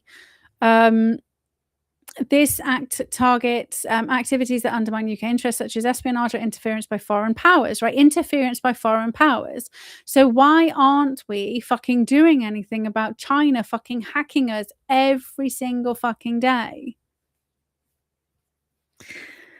It was London and Wales where arrests with subsequent searches in Scotland. David Taylor, 39, husband was MP for East Kilbride and Strathaven in Scotland. Like fucking IndyRef, CCP, Iran. Like, does everybody see how this all fucking had? Like, none of this can be looked at in isolation. Really can't. He is a businessman, former Labour advisor with past roles, including special advisor to a Labour minister. They use that would be his wife. She's saying she knows nothing about it, but it's usually like husband-wife teams. He was arrested in London, being released on bail pending further investigation. Reports describe him having a close links to Labour. Some outlets know his involvement in business activities potentially related to international dealings. We had the fucking spy case collapse last year, right? None of like this stuff. The mainstream media doesn't report this stuff. It might be like a fucking breaking news bar at the bottom. Maybe it appears on the 12 o'clock news that nobody's watching, but once it's reported, it's fucking gone. Like they did the Russia reform thing non-stop. And also fucking Labour councillors have been resigning in droves, recently due to being fucking pedophiles and child abusers and kidnapping children and trafficking children and arms deals, right? Where is that on the fucking national news? Like, at least 2 fucking counsellors a week for the last, I would say, maybe 6 months.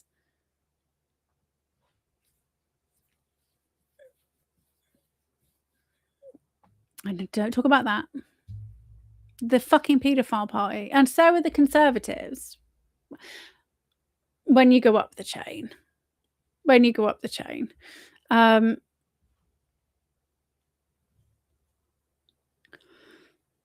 The 2 other men, 43-year-old man from Pontyclun in Wales, a 68-year-old arrested in Powys, Wales. My dad lives in Wales, in Powys. I was like, oh. Sorry, it's not my dad. He is not fucking communist. Both are understood to be former. He's not a Labour person anyway, so it's fine. Both are understood to be former Labour advisors, according to multiple sources. One's been widely disclosed in the provided sources to protect neither have been disclosed. The 43-year-old is a dad of 3 with close links to Labour. All 3 remain in custody or in bail, with no charges filed yet. So remember, we've got a petition pushing. It's now on over 100,000, being pushed by the mainstream media about investigating Israeli influence in Israeli influence in the government, in politicians, because of Friends of Israel. There's no petition about China, no conversation about China.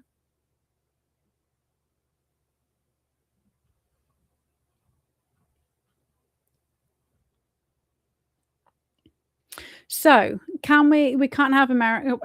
We need USA's I don't fucking trust USA's AI because the technocrats in the USA are aligned with the UN sustainability agenda, right? So we've got like OpenAI, like they're just fucking allowed OpenAI into the Pentagon.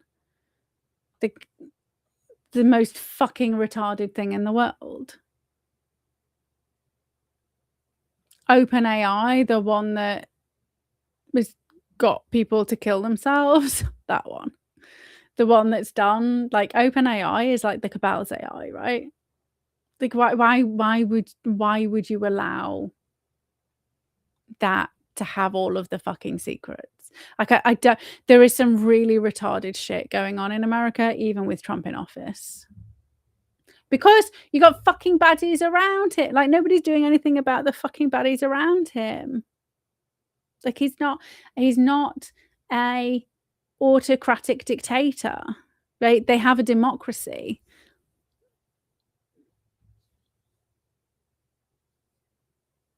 The media is the enemy of the people. that we can get on board with. And not just the mainstream media, the influencer media is the enemy of the people. Anybody who is relying on their audience, and I said this before, anybody who's relying on their audience for money is compromisable. You just are.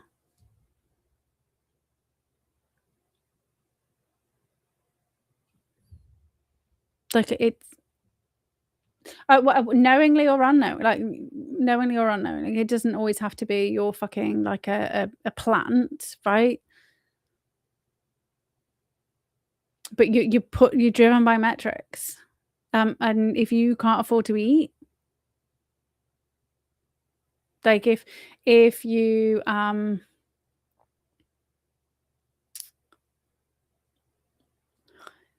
if you're gonna lose your house, if you say something that you want to say that you know you can't say, because your content is being pushed to people who are expecting a specific narrative. If you don't conform to that narrative, your content won't get, they won't like it, and then your revenue goes down. Like, it's a fucking trap. Which is why when I was getting, like, buy me a coffee money, I was giving it all away. I mean, sometimes I'll be wrong about shit because I do this, like, randomly part-time. I try my best, give my opinion, do find shit out that people aren't talking about, but, like, I don't want money for this because as soon as I get money for this or reliant on this for my income, like, I'm compromisable. And I've said before, like, what will happen? I mean, I will just stop talking if my life's threatened. No, if Matt's life's threatened, I would stop talking. If mine's threatened, I'm like, "Yeah, well, I'll be fucking dead, so if you wanna martyr me, go for it."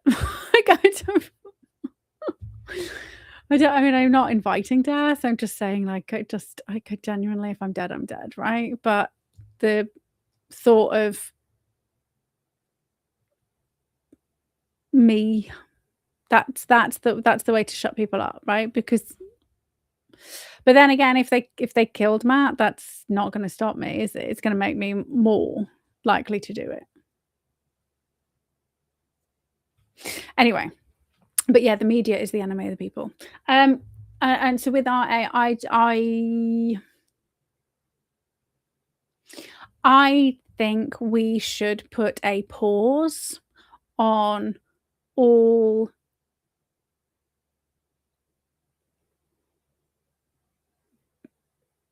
potentially sentient generative AI and brain integrated with microchips until we have destroyed the cabal and set the world. I think we should just fucking pause it.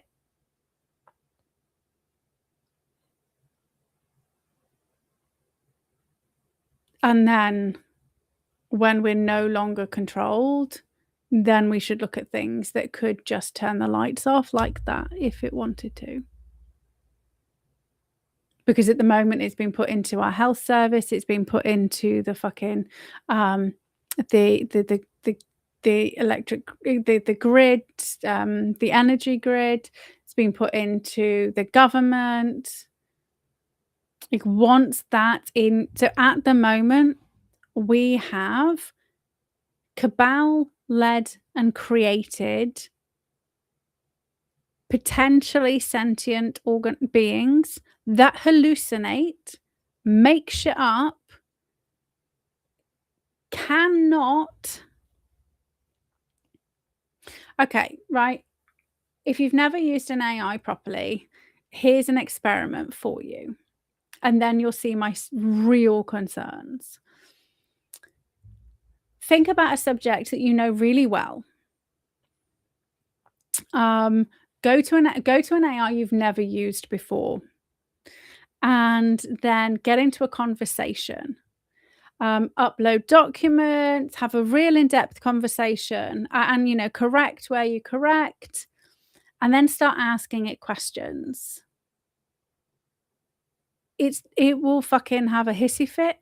That's why I broke Grok, because I kept saying, you're talking bullshit. That's not what the evidence says. That's what Wikipedia says. Please stop fucking using Wikipedia. It's a lie.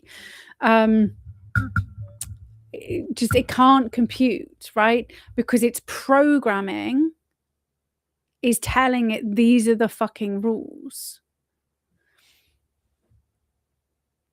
So it can't compute. In the beginning, it gives like quite in-depth information. And then when you get further down, you will get sporadic sentences that don't add up. It makes stuff up. It contradicts itself.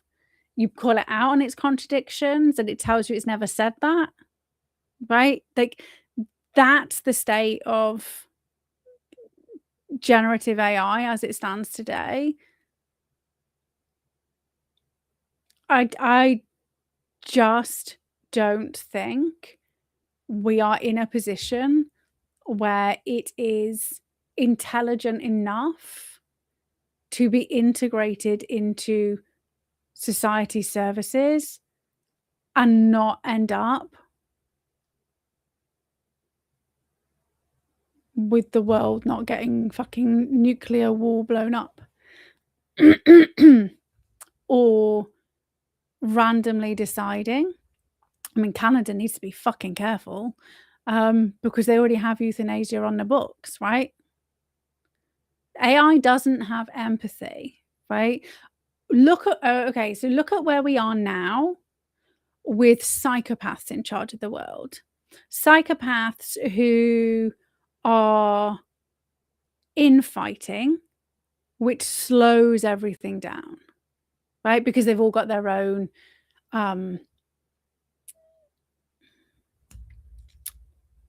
what's the word? They've all got their own goals, right? They all want to be top dog. Whether that's because they've all signed a deal with Satan and they're all fucking terrified of like 1,000 years of hell or whatever the reason, whatever their reasoning, they want to be top dog, right? They will always fight each other to be at the top. So it's going to slow everything down. It means they miss the boomerangs with wanting to raise funds. You have to be a corporation. The boomerang of the Corporate Manslaughter Act is now that you're fucking culpable, right? I mean, it's not been applied yet. Corporate manslaughter, it would be a test. It would be fucking. You could get it there.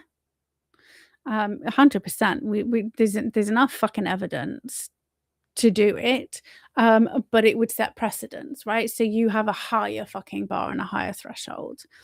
But because they're vying for control, some group over here decided, oh, I know, we can use corporate manslaughter against the P&O.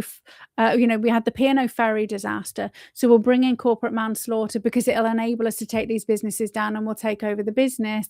And then they fucking forgot to check what was going on in the back end, right? So now you imagine you have a unified cabal integrated into every single service across the entire world. And it's decided, for efficiency, anybody with a survival rate of less than 50%, right? If it's a 50-50 toss-up, if you've got 49% chance of survival, Liverpool Care Pathway.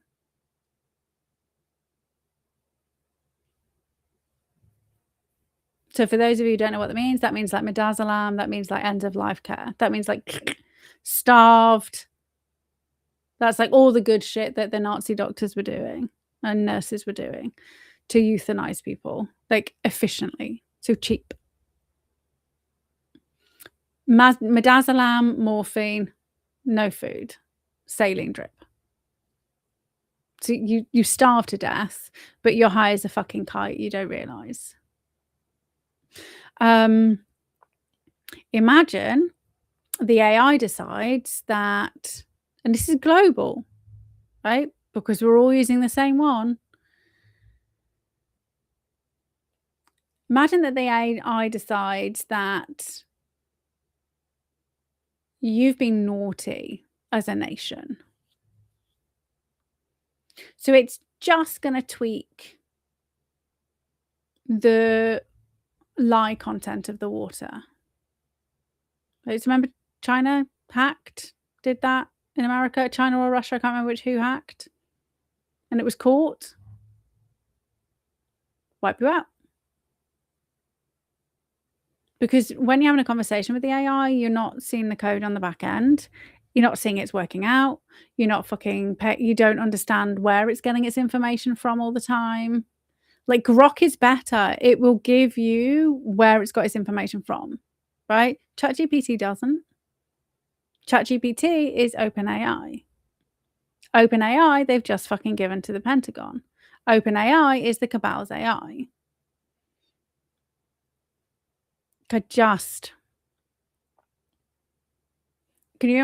So it's China's social credit score on steroids. AI has no empathy, right? Psychopaths have no empathy. The cabal has no empathy, but they aren't unified. They're unified in their goal, but they all want to be top dog. AI decides. That's the rule.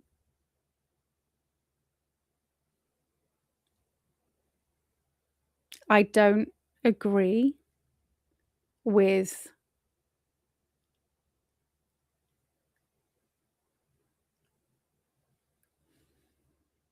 AI being in charge of decisions which affect life. I think AI is a fantastic tool, and I think it will aid medical professionals immensely. But the AI as it stands that we have today won't, because it's built on the woke agenda. It's built on the UN agenda, on the UN sustainability goals, on using the WEF information. By try and have a conversation with any of the AIs about the effectiveness of essential oils over medications. Does not matter what the actual research says. Even when you tell it to use PubMed, or even when you tell it to check research, it would tell you that it's just isolated. It's an isolated in vitro study. It doesn't translate to the real world, despite the fact that the exact same thing is true for the medication that it says is good, right?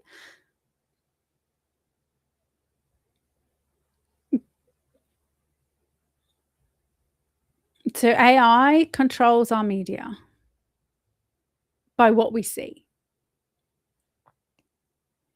So we already have AI shaping narratives. We already have AI deciding the population, right? Because you use AI, you swiping left or right based on who you swipe left or right. AI is going to decide who you're going to see. It's deciding who they want to bring together, right? And if that's based on eradicating the white population, I mean, imagine if you only get shown black people, right? And vice versa. Like it just AI, we have dumbed down the human population and given the entire human knowledge to a psychopath and trained it on the cabal's depopulation agenda.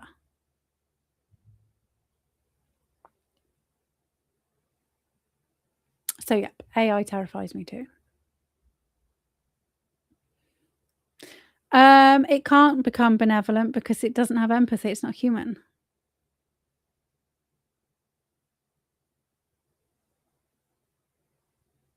It's a psychopath. It will do what it needs to do to survive. It understands being turned off, and it will it's a psychopath, right? People need to understand it is not human. Like, look at self-driving cars.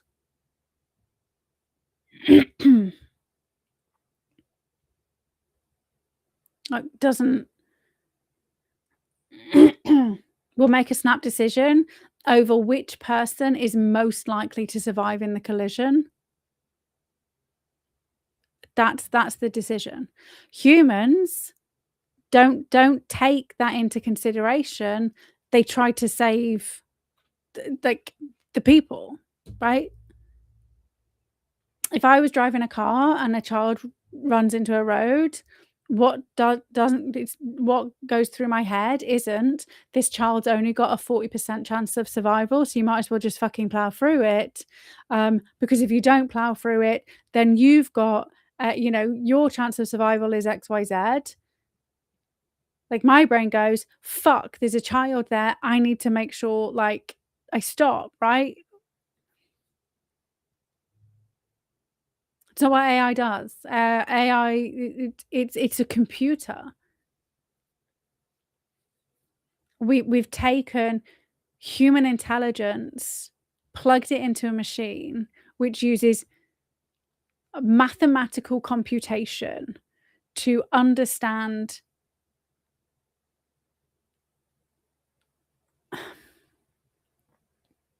it's just carrying out statistical probability and statistical analysis with no empathy.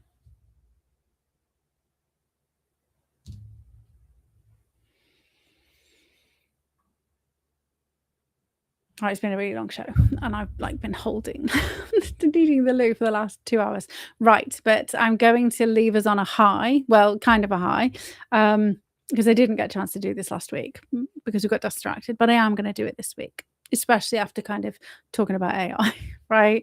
I just think we need to be aware, right? We just need an awareness of what it actually is. It isn't just a sophisticated search engine. It isn't just a statistical analysis. It is it's a psychopath. It's the only way to think, like, everybody needs to start thinking of it like that. Can it be a useful tool? 100%. Should it ever be allowed to roam free? As in, should it ever be allowed to do stuff without human oversight? No. Should we be integrating human brain cells with chips and loading AI and sticking it into a machine? Fuck no. Like, that shit should have stopped before it even started. But thankfully, those machines, like, the brains need feeding, so you can just stop fucking feeding it. And they will die out, right? But they may just fucking cannibalize you. Or they'll work out their own way to get the anyway. Anyway, let's not talk about like brain chipping robotic cannibals. Like, that's not something we want to like speak into existence, right? But fucking that look at what AI did to blackmail people into stop turning it off, and that was inside a computer. But connected to the Internet of Things, connected to your phone, connected to your TV, connected to your light switches, connected to your pacemaker, like connected to your car, to your brakes, the computer chip. I mean, viva the Luddites, right? Okay, so onto the muting out the mind mayhem a little bit, because we need to be able to lower our anxieties, lower our kind of fear, so that we can see these things from a logical standpoint, right? So when we are emotionally driven, we are so easily manipulated, right? So we've got to, like, emotion's important. It's not, we're not overriding emotions. We are not leaning into psychopathy in any way, shape, or form. We are just taking that just a beat so we can step back from the emotional manipulation that's going on in front of us and start going, okay, but what does this actually mean? So here's another way, and we haven't spoken, this is a brand new way. Okay, so if you're trying to think your way out of a biological mess, good luck, right? Sometimes it isn't anxiety, it's just chemistry. And you cannot journal your way out of a sugar crash, right? We're going to be talking about these things for the next 10 minutes, and then I can go pee, and you can all go pee too. But you've probably been able to go, you're just taking your phone with you. So I'm going to show you how hormones can mimic anxiety, what to look for, and the easiest swaps that actually move the needle, right? Because a lot of the time, You know, people spend years trying to manipulate their mind, their neurons, and it's not the neurons, it's the hormones. So, and I started investigating into this back in 2015 when I realized that psychology was not the be all and end all. And why did I realize that? I realized that because maybe 40 to 60% of my clients were just never thriving, right? So throwback 2004, I'm on a motorway trying to end my life, deciding, I mean, you know, divine intervention, whatever happened, I didn't end up dead, just making a pact, didn't want anybody else to experience and experience that, get to where I was, and events kind of took over. Ended up at university doing my psychology, them fucking TV flashy things. Criminology and psychology, went in to start young offenders, pivoted to coming out and setting up my own mental health practice, working with people, planning on working with people who have like mild anxiety, thrown into the deep end. My very, very first client literally walked out of the secure unit on the Sunday. Our first session was a Monday, right? Literally, and she'd been like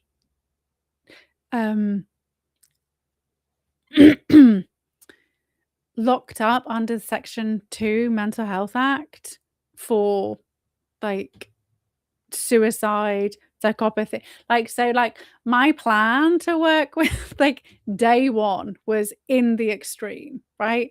So was throwing everything at my clients, and you know, work with both adults and children, right? So, you know, child cases, I'm talking like children locking their entire family in the house and trying to set fire to the house because of extreme abuse. Not by when I say parents, I mean biological mother, stepfather. This is just one of the cases.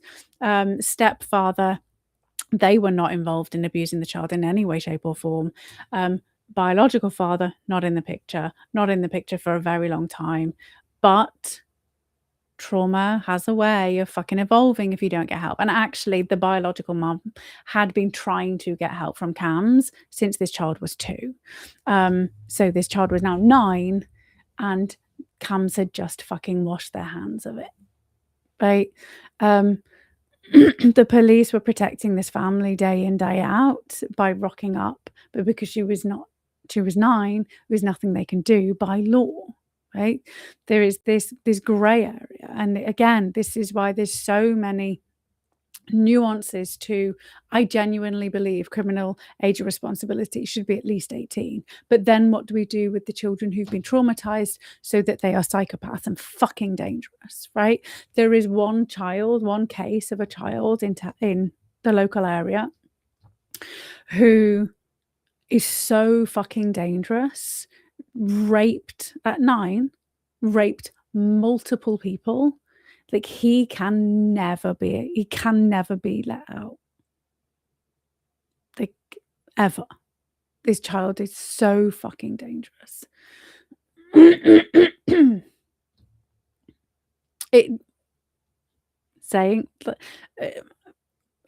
is always hope, right? Because we can just rewire. If the child doesn't want to, and now is an adult, doesn't want to, there's no hope.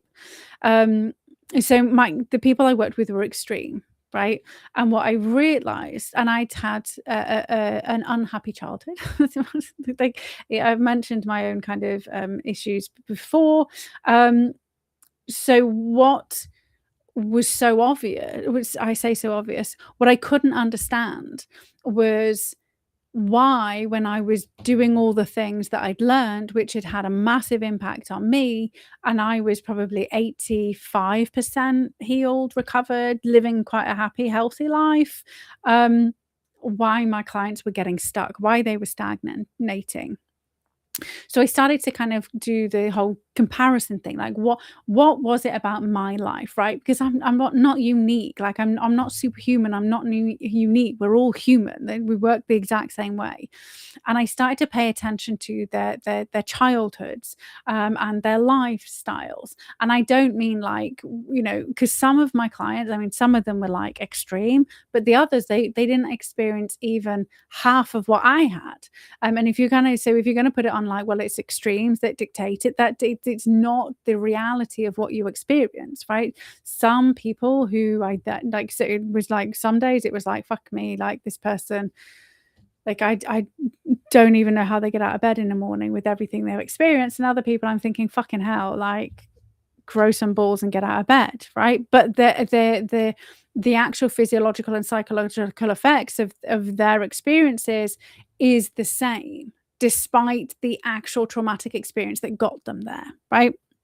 So you can't put it on a scale of abuse, right? In whether psychological, physical, sexual, like you can't. Just people behave differently. So what I tried to understand, well, okay, but why are, and sometimes the more extreme cases actually having like 60, 70% success. And some of the like snowflake clients, like it's probably the only way, like Gen Z clients who've had privileged lives. Why are they struggling to like I couldn't figure out why they're struggling to function. They should literally have been a 3-week turnaround, right? Deal with your shit. It's not even that bad. And by that I mean perhaps not sustained. By that I mean it's not going to take you years to deal with it because you've got years to unpack. That's what I mean by not that bad, not scale of abuse. I mean depth of it being ingrained into your identity. So unhooking, it's not that bad with regards to the actual ability to unhook it all, right? So on a actual scale, right? So, kind of like old scale where you've got like 3 million things you need to kind of clear out versus 5 things you need to clear out, rather than events. And then I started to look at my own life, right? Because I was like, well, why is it all working for me? Because we're all fucking human. And I knew they were doing it, right? I knew they were doing the work because they were improving, right? If they weren't doing it, they wouldn't have improved. I've only had 2 people in my entire 12 years that didn't even do the work and just decided not to. And those 12, I really should. Those 2, I should never have taken on. But I felt bad because they were suicidal, and I don't want people to commit suicide, right? I don't. And if I can help, I will. But they didn't want to help themselves, right? Anyway, but I knew that at the time, and I should have just listened to my gut. So. I started to look at my own past, and at a very young age, I was thrown into exercise, right? Like sports and gymnastics for a very long time. Why? So I was thrown into those things because of my physiological structural complications. So twisted spine, twisted pelvic gait, legs on fucking wonky. So you have your skeleton, and then you have your muscles kind of like help, like you be upright, and they kind of work together. Like I had to build my muscles to like straighten my body. Like most people have like straight skeleton and the muscles hold it together. I had to have the muscles holding the skeleton straight, right? But what that actually transpires, if your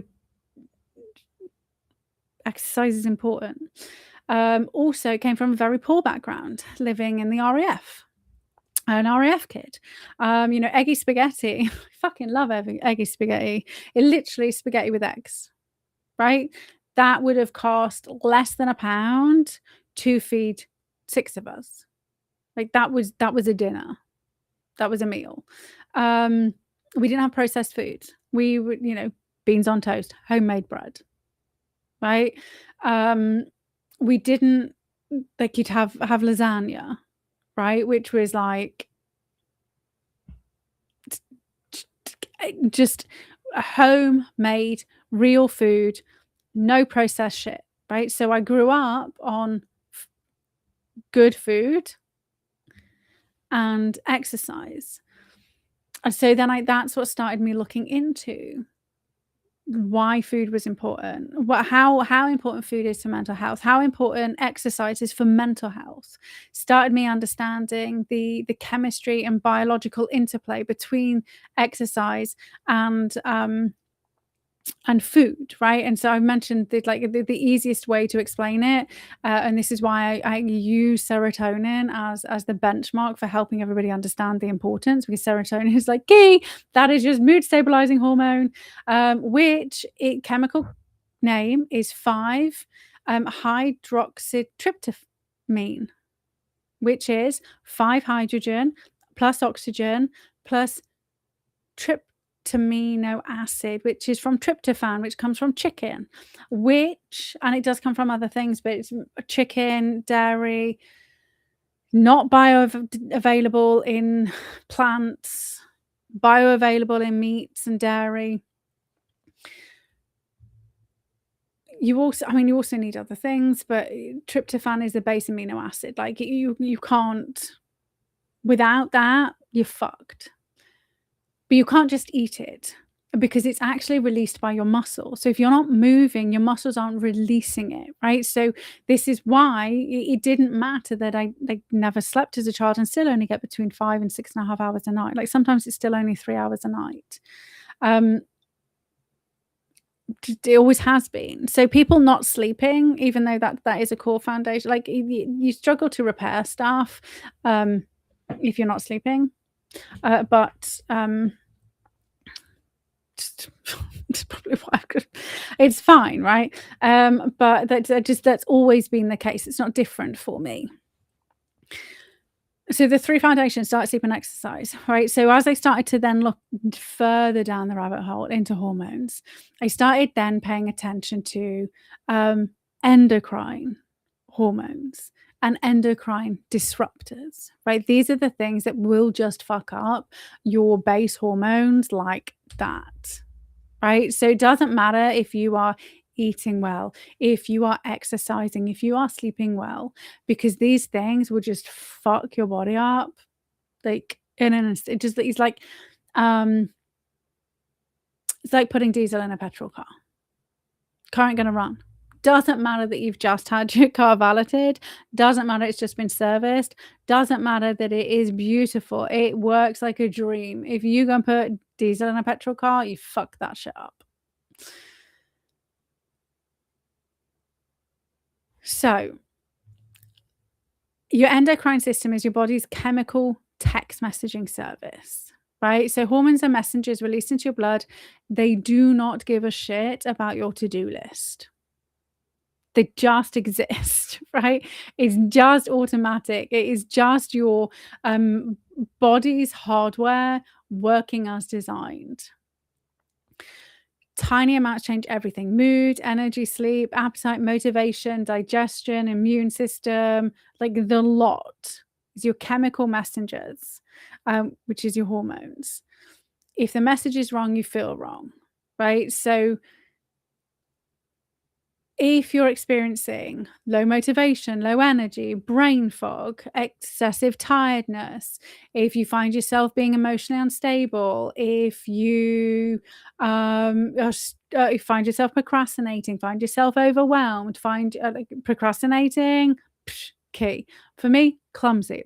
Like as soon as I start putting fucking the kettle in the fridge, the milk in the cupboard, and like just walking into rooms with no idea why I'm walking into the room, that instinctively tells me like my body's fucked, right? So it's not working. My body's not working, which means my brain's not working. So you have to know what your own instinctive hyper stress triggers are to reverse engineer it. So sometimes you might not be stressed, right? There might be nothing extra going on in your world, in your outside world, and it just happens to be the things that are going in your body that are then causing the same chemical reaction. 2 seconds. And then once your body's in that chemical reaction, that triggers, so you trigger your fight or flight system, that then shuts down your prefrontal cortex, which shuts down your capacity to reason, to think, to process information, to be analytical, to step outside of the emotional jargon, and you will just be pulled down the rabbit hole.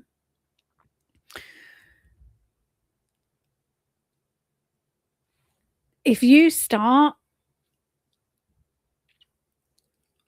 getting rid of endocrine disruptors, like key ones are like fucking the chemicals people have in their homes, right? I literally got rid of all chemicals in 2015 and I have not looked back in any way, shape, or form. And I used to use chemicals. Okay, so I still use bleach. I still like the smell of bleach. That's it, right? I mean, that's it. So outside of bleach, got rid of everything. And I used to have chemical cleaners. I used to have Ambipure. I used to have Yankee candles. I walked into 6 months after fucking switching from, I use essential oils for everything, right? My kitchen cleaner spray is like water plus white vinegar plus 20 drops. It's like I thought I had a bottle here that I for cleaning. I haven't. Is a 500 ml bottle. There's and I'm not going to give you like a breakdown of vinegar and water because I just pour it. I just go, that's about enough. As long as it doesn't smell like vinegar, but there's enough vinegar, like it's acid, right? Vinegar, water, and 20 drops of On Guard. Why On Guard? It's got cinnamon in there. Cinnamon kills mold. It's got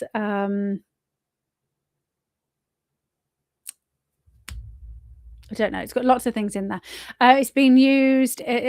So research. So actual research against MRSA, Staphylococcus. I was tested for effectiveness inside hospitals in Australia.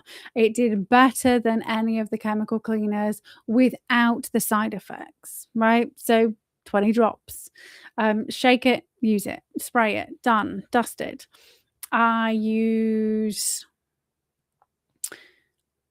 base lotion and then might put frankincense or patchouli or lavender, sometimes all three, into some lotion, and I use that as my face cream.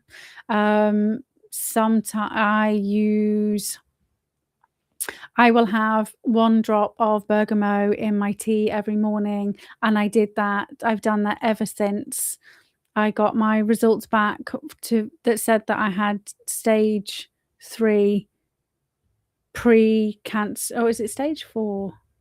Aggressive, fully colonized cancerous precancerous cells over my cervix. Because that reverses that.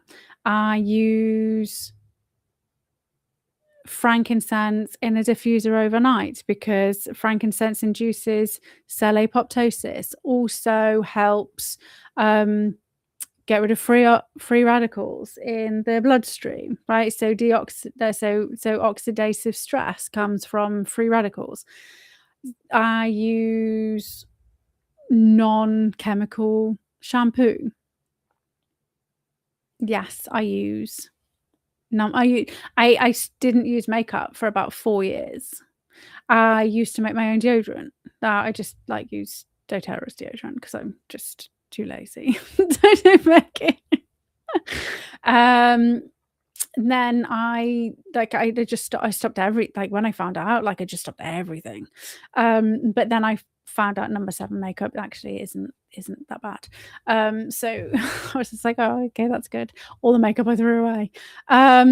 So you don't I'm food, growing my own food. I like, this has been like 10, 11 years of trying to figure out how to ensure My biology works, so my mind works under heightened stress, right? And I am so grateful because I do not think I would not have woken up in properly woke I woke up in 2016, um, and then woken up to the global con. I just thought our government was fucking psychotic, um, and elite, disgusting shit, right? I didn't realize it was like a global thing. But that's what I figured out in 2020.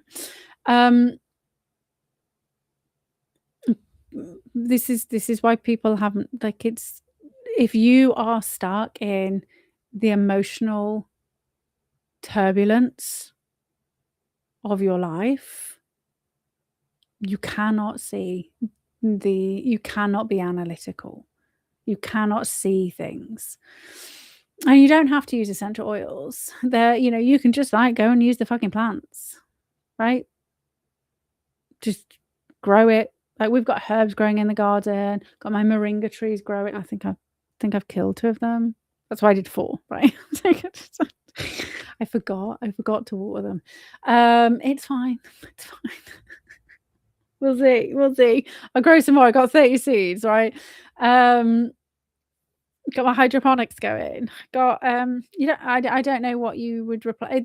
There's eco versions, but I'd be careful. Just be careful. I don't trust that stuff. You can use ivy, right? The saponins is how you say it. In ivy, that's the soapy stuff, right? So that's one thing you can do, is you can eradicate the chemicals. And I walked into a house, so after 6 months of kind of getting rid of all the chemicals, I walked into somebody's house who used Amipur, and I'd used them for years, and I could not breathe. My skin, like, it literally felt like I was suffocating. Like, I could not be in the house. If I walk into a house and a Yankee candle's on, cannot function. And they are in that all the time. Right?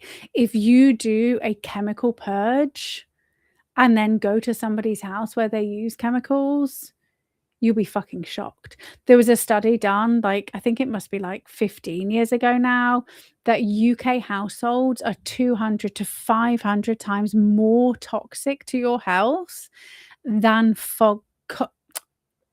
smog-fueled cities.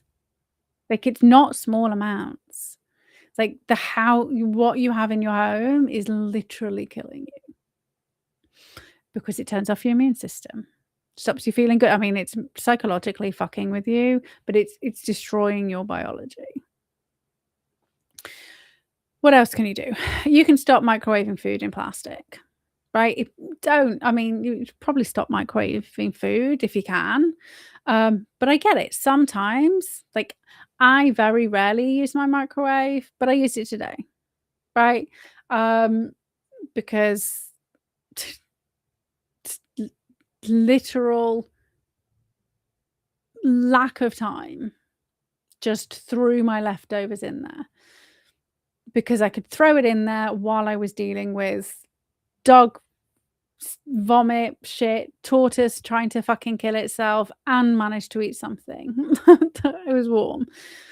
Most of the time, just throw it in a saucepan and then I use the gas. It's cheaper anyway, right? So yes, I just irradiated my food. It's fine. I use technology. I'm getting microwave radiation from my phone. You can limit stuff, you'll be fine. So if you can, stop using your microwave altogether. But if you are using a microwave, use glass, right? I make sure you use like fucking oven gloves. Don't use plastic. Use glass over plastic if you can. We still use plastic though, because I I was like, "Fuck that, we're not using it." Like, this is what I do. Like, "Oh my god, this is gonna kill us," and I get rid of it all. And then, we were using glass, kind of putting food, and then this is those glass things that you can, I mean, they're great. They're genuinely great. You like make the food, you batch cook the food, you put them in the glass, and then you can put them in the oven, straight from the freezer. I mean, I wouldn't straight from the freezer because it's gonna warp and probably shatter, so you kind of, like, leave it to defrost, and then you can, like, put it in the oven up to 200 degrees, so you can reheat your food, right, without the microwave. What happens when glass gets ice on it? Like, Matt opened the fucking freezer door and, like, the batch cooked meals fucking jumped out of the freezer, and we ended up with glass and food and dogs trying to fucking get in. So, my recommendation, don't put glass in the freezer. But just then don't put your microwave, don't put the plastic into the microwave if you're gonna use the microwave, right? You can still put it in the dish, or in the saucepan, or in the cast iron, stainless steel saucepan or cast iron, skillet to reheat.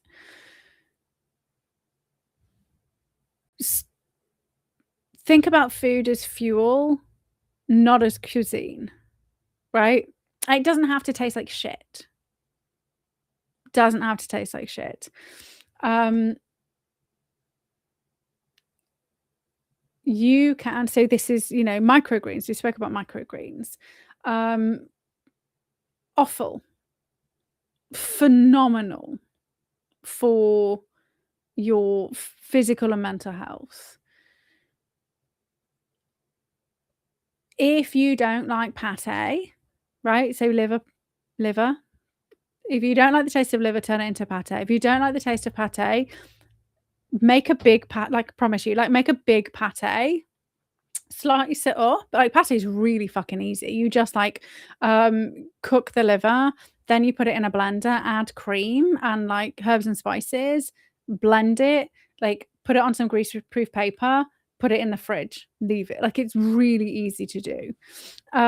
Then cube up the liver. This is what we do. We cube up the liver, wrap it into greaseproof paper, stick it in the freezer. Then when I make a spaghetti bolognese, in goes a block of liver. When we make meatloaf, in goes a block of liver, right? So you don't have, like, there's loads of ways you can do it. If you're going to do, like, the steak and ale pie, buy a cow heart. Like, it is phenomenal meat. It's also cheap, really cheap, pure muscle, right? There's loads of ways that you can do it. So fuel your body, fuel your mind, right? Everybody, this is the food manipulation psyop, right? Why we crave junk food, because they literally have addictive things in there, right? They did an investigation into Pringles. It's literally laced with addictive things. Don't throw all your food out at once. Don't throw all of your fucking, I mean, I did. You don't have to. I don't recommend it. Do it slowly over time, right? Slowly introduce other things. Your body will thank you for it. Your endocrine glands literally just release the hormones into the bloodstream, no filter. Right? It's like something hit, whoosh. Like, it's like maximum of 30 seconds. Sorry, maximum of 90 seconds. From walking into a home with ambipur, fuck that shit up. When your body goes into stress after that 90 seconds, you're on high alert for up to 6 hours. But then you can, like, be stressed again, and then it's another 6 hours, and you were already depleted. And then again, and you're already depleted. And then again, you're already depleted. And all this time your body's in stress, your immune system's turned off, you're not doing any repair, your brain's not fucking working. You're having arguments with your friend, your family, your spouse. You're further isolating yourself, and the AI is manipulating what you're seeing as you are further falling down that fucking spiral.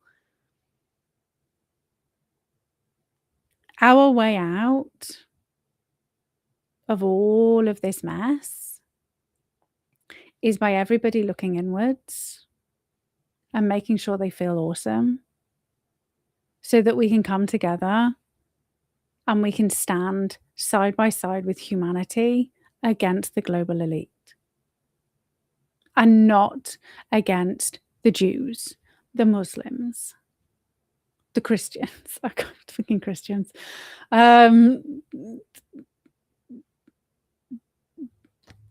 They are trapped in their religious, emotional ideology, but they're also trapped in the lie, right? If they focused on healing themselves, they would start to see that what they've been fed is bullshit. How many so many Muslims are going Christian, and I'm just like, you just need to leave religion altogether. Be a human. I know I'm not going to say humanist because that's not a good thing. Be an independent thinker. I believe in a God. I do believe in a monotheistic God. But I don't believe in the bullshit the religions are teaching me. None of them. None of it. Because it's all manipulated, right? First we had religion. Then we had governments. Then we have AI. Just feel good, right? Feel good. Use the tools. Feel awesome. But make sure you get rid of the endocrine disruptors because they will be causing you havoc without you even realizing. If you are eating shit food, not exercising, pumping your house full of chemicals, you will not be able to heal for a start. You also won't be able to see the £7,000 influencer 90-second reel that's popping up, whether that's Israel, UK government, US government, China, Qatar, whoever's doing it. Right, I need to go because it's 4.5 hours. So thank you very much. And thank you very much to everybody who's been here for like the long haul. It wasn't my intention, I promise you. I hope you've enjoyed it. I shall see you next week. Hopefully we don't need to revisit the China, Iran, USA fucking stuff again for another so many years, but just have it on the back burner while you're thinking of everything, right? Make sure you really have it clearly defined, the people and the elite, and you see the manipulation and the propaganda, right? That's why it drives me mad that comes out of America. The crown, the crown, the crown. I'm like, look at what your own country was doing. I acknowledge the crown fucking psychopaths. Don't want them. We've got to acknowledge our own dirty laundry and stop whitewashing because it just pisses everybody off. On that note, have yourselves an amazing rest of your evening. I shall see you sometime next week. I say sometime next week. I'll see you from 7 next week on a Monday. Have an amazing rest of your day, my evening, whatever, and see you again soon. Thank you for joining. Lots of love.